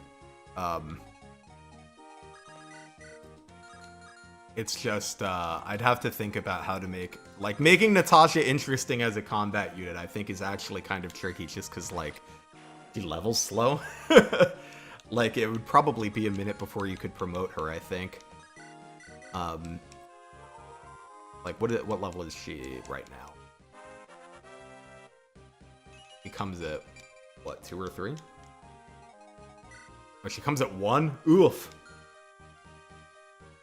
Hey, Bopper. You're glad Nami only leveling skill and res remained unchanged? No growth changes for Nami. She just got a better base level and a better promotion.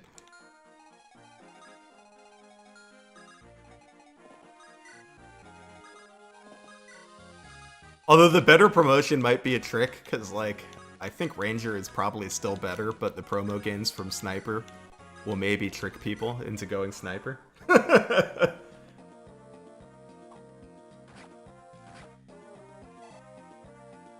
And by people, I mean me. I've tricked myself into going Sniper. Because that is what we will be doing.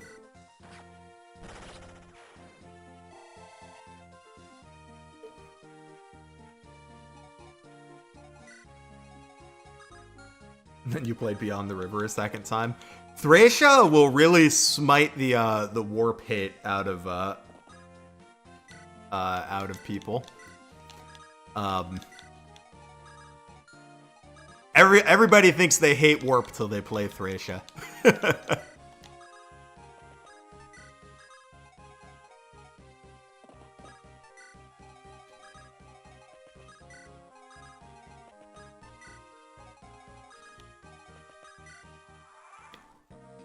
Snipers in FE8 should have gotten plus 20 crit at least. So here's the thing with snipers in FE8.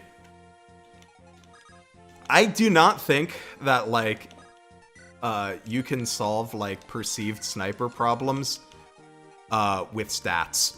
Because Innis actually has really good stats. Like, people really like Garrick, right? Go look at, like, Garrick's stats and then look at Innis's. They're not that different. Like, in the important areas. The difference is, like, you know, in their class of weapons, right? At least at base.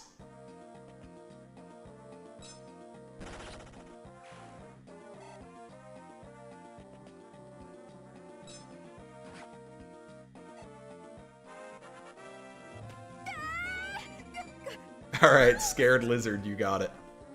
Scared is my favorite lizard. Here's a fun little, like, lizard lore fact for you. Originally, like, if you go back on my Twitch and you look at my old streaming, back when I, like, streamed on Twitch, I streamed mostly Dead by Daylight and horror games. So this was the first emote I ever added, because I was like, oh, I should have a scared face for when I play horror games. Of course, now I just play Fire Emblem, which is a fright in its own regard.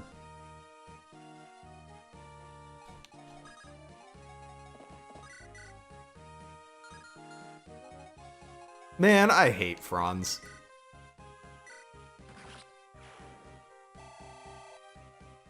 You hope I buff this Seth guy?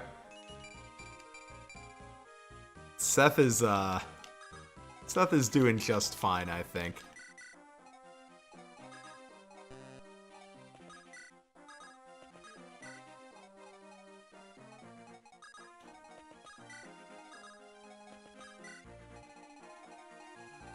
How is playing Fire Emblem scary? I don't know. That Gris jump scare in chapter, what, 2021 of Engage? Pretty scary.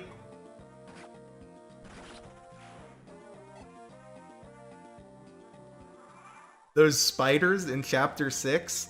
Terrifying. Do I still play Dead by Daylight at all? Not as much as I used to. I used to play a lot of Dead by Daylight.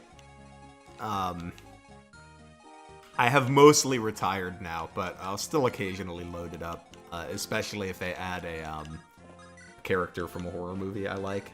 Because that's why I got into Dead by Daylight. I like horror movies a lot. And I was like, oh, I can play as Michael Myers in this.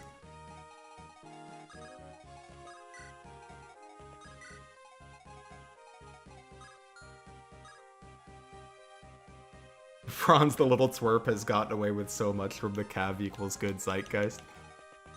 I'm so, like, glad that people have come around on Kyle, because I've been a Kyle truther since I was a kid. Now, as a kid, I was not doing this for any logical reason. I thought he had cool green hair, and this made him a good unit. Now I have actual reasons why I like Kyle, but I'm glad that my appreciation for the cool green hair has been validated.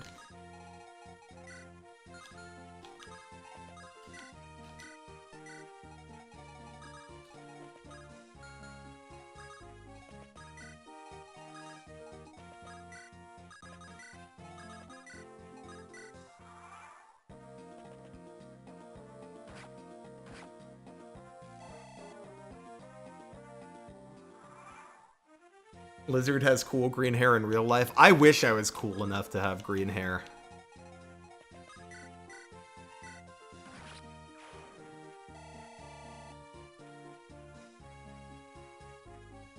Why does everyone hate Gilliam? Alright, I can't speak for anyone else. I'll tell you why I don't like Gilliam.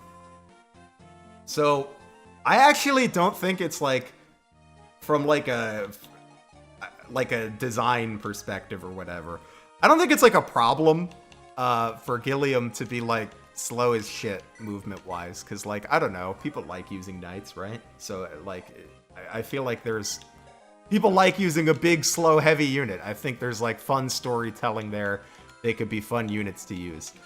My beef with Gilliam is that Gilliam's stats are not as good as I would like. My man has what, 9 defense? Bronze has 6. So anytime he gets doubled, he ends up taking more damage than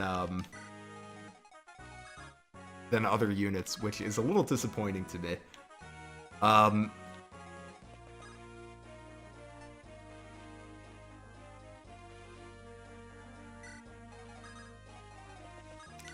But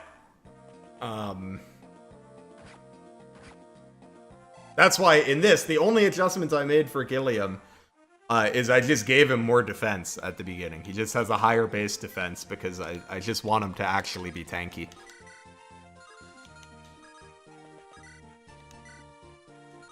You just make sure these guys don't double Ross. They do not. Because Ross is a monster. He's a god among men.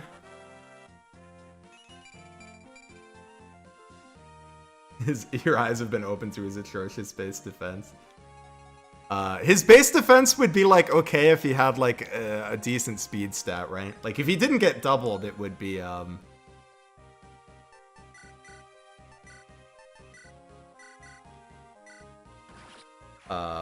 it would be fine.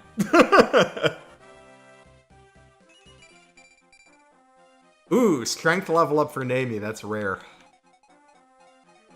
I actually don't know if that's rare. Let me check her growth. I feel like it's rare because I feel like I never see her level it up, but I don't know. Let me check Nami's growth. Am I gaslighting myself, or does she actually have a shitty strength growth? Oh, she's got a 45. That's a real strength growth.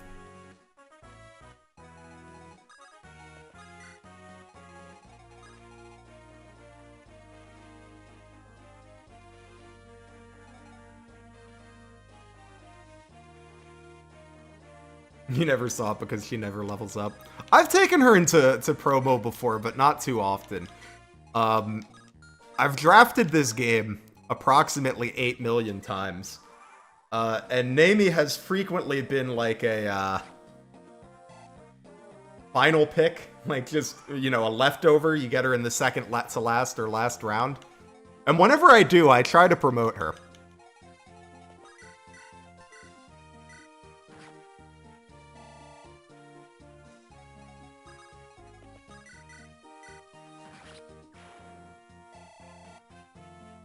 Rebecca and Nami are good and you can't convince me otherwise. Hey, I'm not interested in trying to convince you. If you like them, use them. I'm not going to tell you not to use Nami and Rebecca.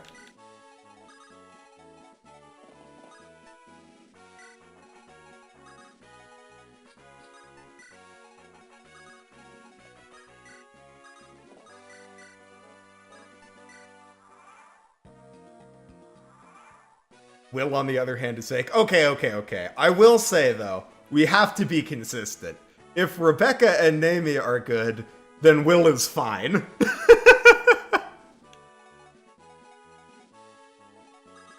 We cannot disrespect him just because he's less pretty. Thanks for hanging out, John. Hope you have a good night.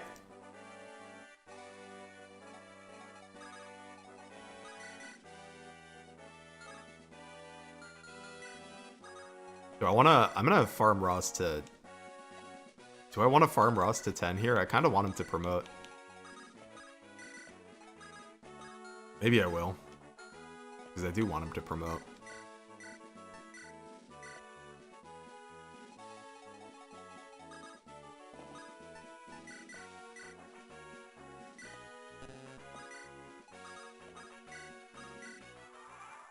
Alright. If we're farming Ross, we're gonna speed things up a bit here. Because unfortunately his hit rate is not the best.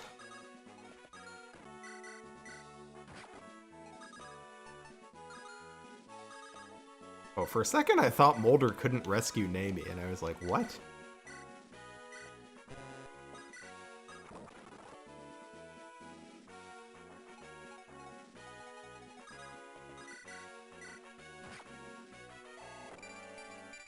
Oh my god, Ross is actually pretending to be a cracked unit. He wants you to believe that I increased those growths by more than 10%. Which is the game I prefer from a design standpoint, 7 or 8?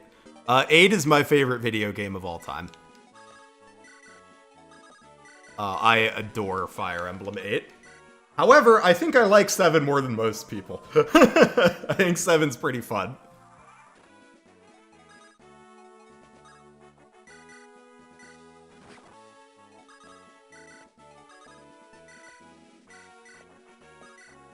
Or maybe not more than most people. It's hard to tell sometimes, like, what the common opinion is on, like, a Fire Emblem game, right? Like, I have to remind myself sometimes that, like, I hang out on, like, Fire Emblem Twitter and Fire Emblem Reddit and Fire Emblem Discord. But, you know, that's not necessarily representative of the fan base at large, right?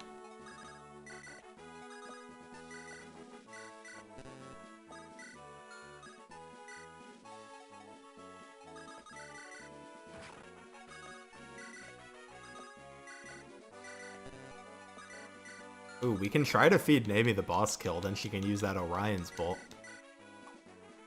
Oh my god, Ross, can you just hit the guy? I know it's a low hit rate, but I'm trying to get out of here tonight, man.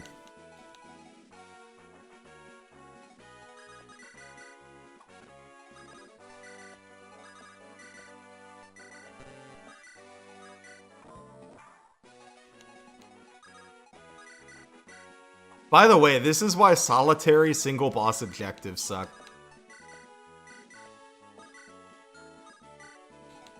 This is one of the areas I will give Engage a lot of credit. Bosses are a lot better in Engage.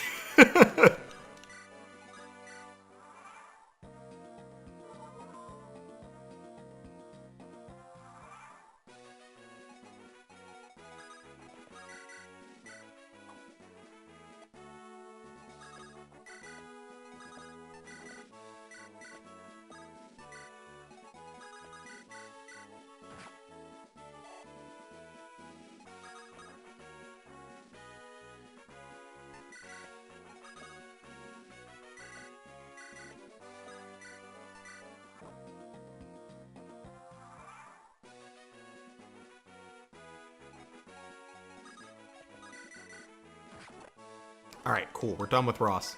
He's ready. He's done. He's out of the oven. He's cooked.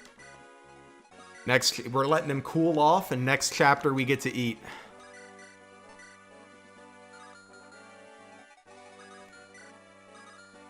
Alright, can anyone, like, weaken this boss but not kill him? Ooh, if we let him heal once, then Seth can hook us up. Oh, Iron Sword, please.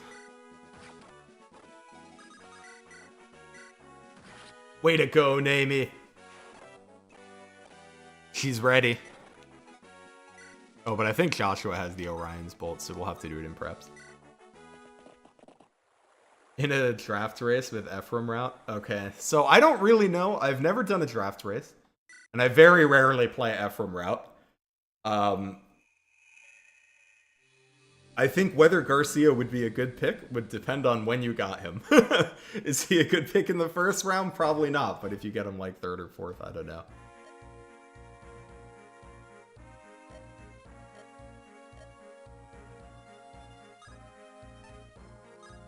Pirate time. If I were to play Pokemon, would I make a team consisting of lizard Pokemon? I usually use 1 or 2 lizards when I play Pokemon.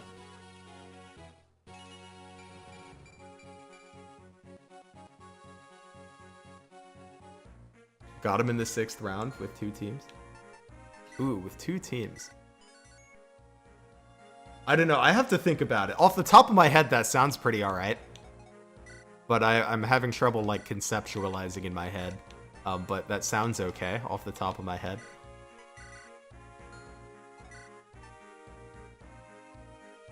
Okay, now the real question is this before or after I buffed the sniper promo gains again? Let's find out.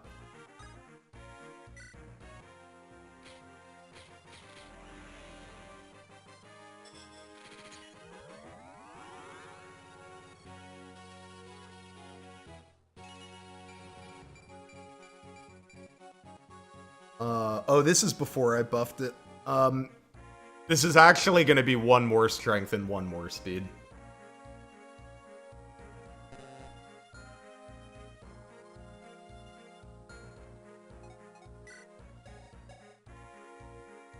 But yeah, I made the sniper gains pretty significant. Although I forgot to buy her a bow, so we're going to make do with the 16 shots we have.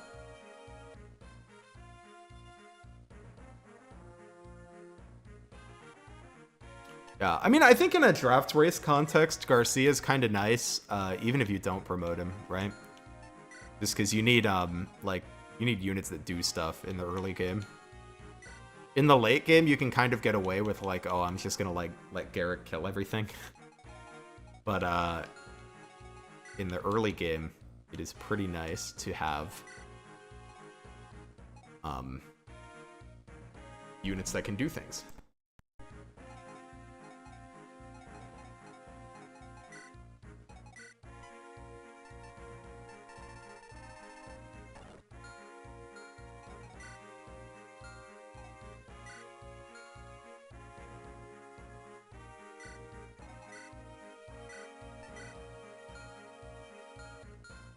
Which route am I going? I will be going Erica route.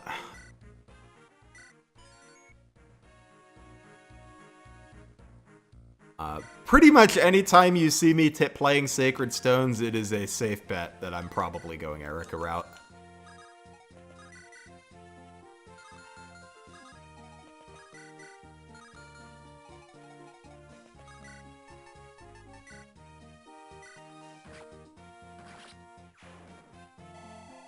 Didn't I change? Yeah, I changed absolutely nothing about F route. I don't play it enough. I have not played F route. I did it for 1 draft recently.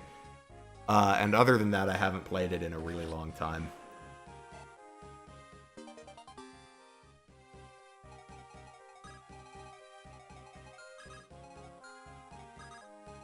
I guess there are some changes in Ephraim route just because, like, I changed units.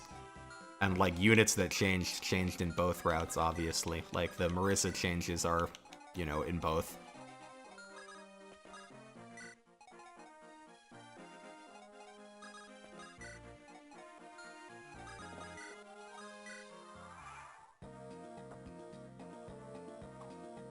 But his route is the one with water. What do you mean? We're gonna go to Distant Blade.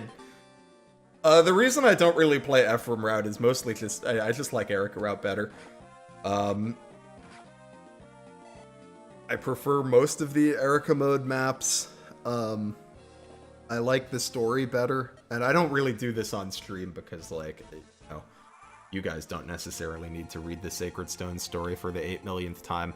But, I'm a big fan of the story in Sacred Stones, and I prefer the Erica version.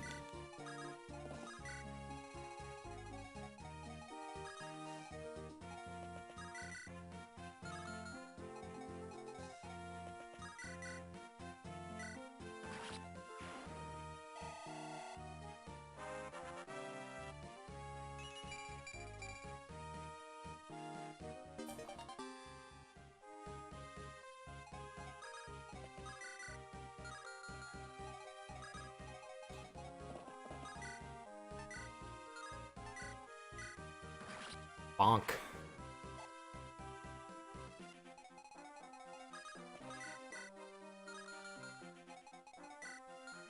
But yeah, Ephraim route just has a few maps I don't particularly care for.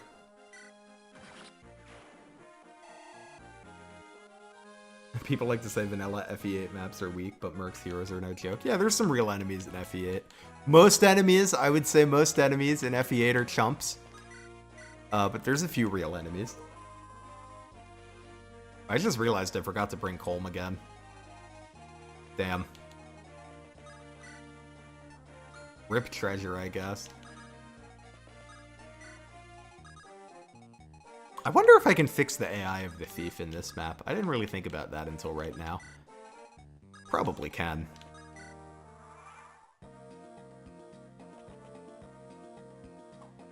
What I'm talking about is there's a thief that will spawn in the top middle of the map.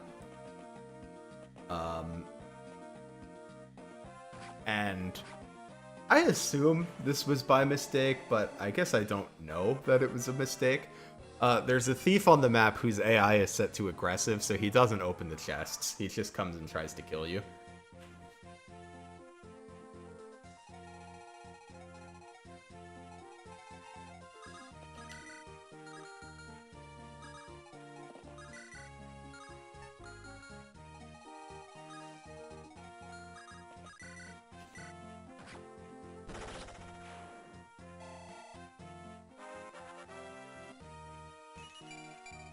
Everything will be easy if you optimize the hell out of it beforehand. So that is true, but I do think it's fair to point out that all you have to do to optimize the hell out of FE8 is, like, use the Jagan.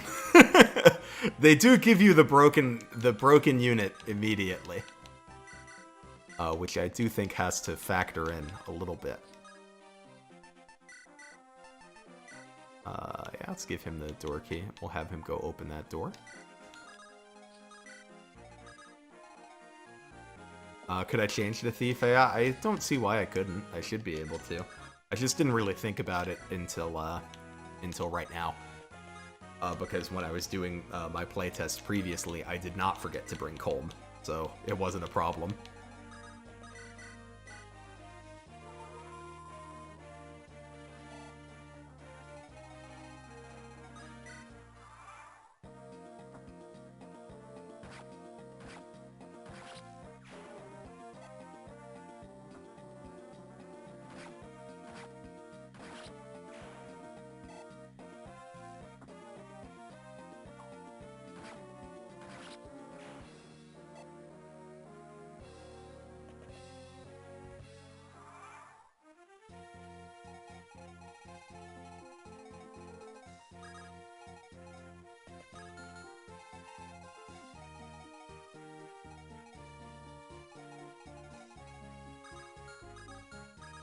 McCartney would have made the game more balanced. Like Paul?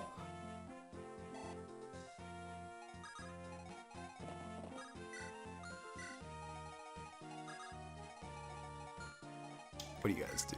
18, 17...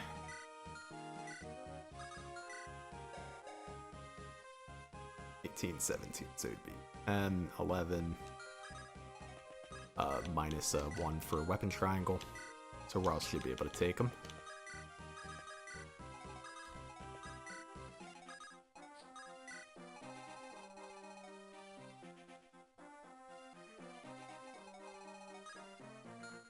Okay, so there's going to be some calves that spawn here. We're just going to leave we're just going to leave Ephraim here to take care of them.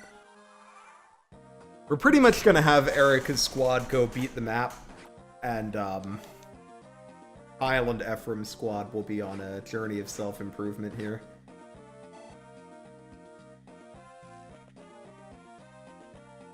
Jagans with red hair go hard. That is true.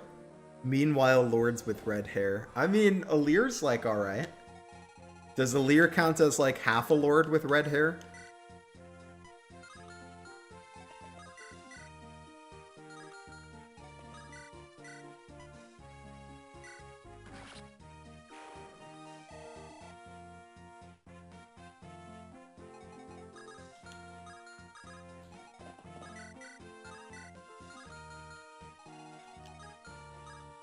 I will also say I'm not a Roy truther, but I do think Roy is like not as abysmal as people think. But I don't think he's good.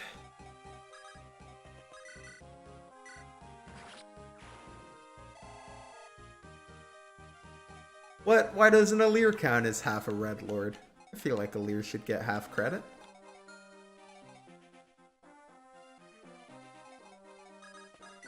Hi, Chargeman Kenny. I hope you're doing well.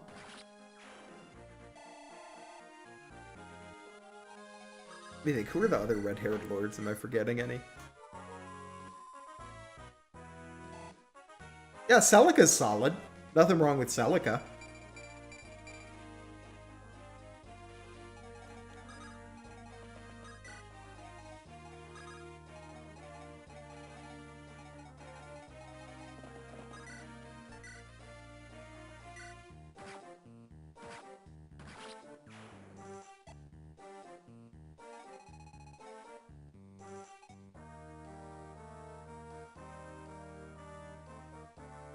Robin and Corrin can have red hair if you want. Yeah, I feel like that doesn't really count, though.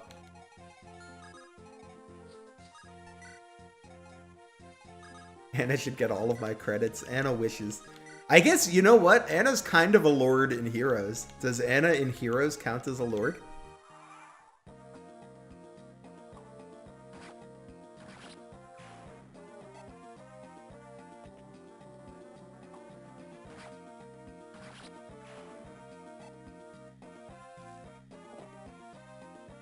I'm in the house like carpet. Oh, thank you for the follow. Oh, I think that's a Twitch follow. The reason that's funny to me is we are not live on Twitch.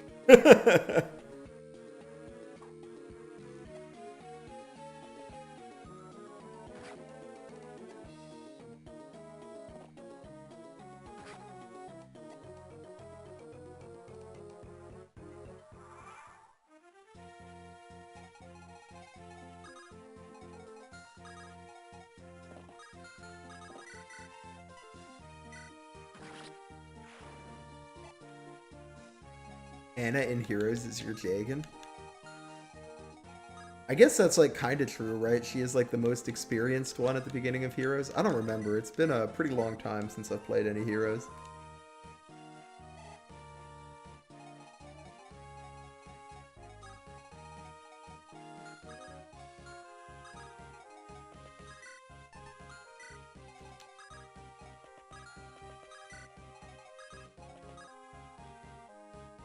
Have I considered playing ROM hacks? Not only have I considered it, I've done it.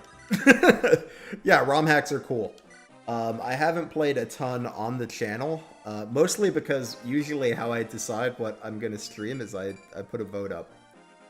I played most of The Last Promise on stream. Maybe at some point I'll finish it. I got kind of tired of it in the late game. But I think I'm only like 3 chapters from the end, so I should probably suck it up and finish it at some point.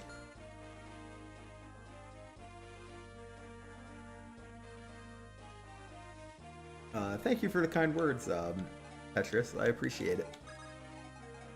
Glad you've been enjoying the videos.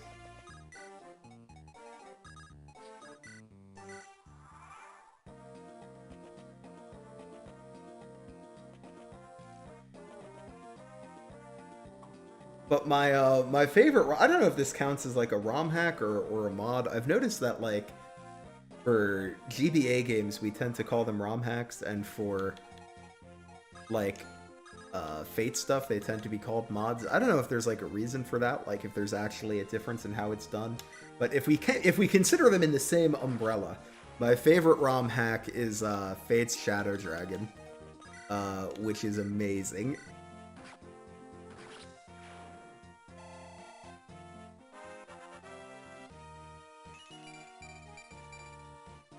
At some point, I'm going to have to stream that or make a video on it because it's so sick.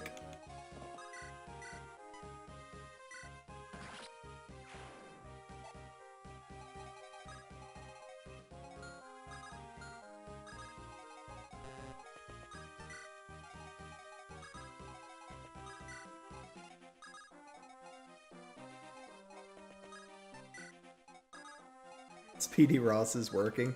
What's he at now? 10? Pretty good. I think his 10-10-1 average in Berserker is 11?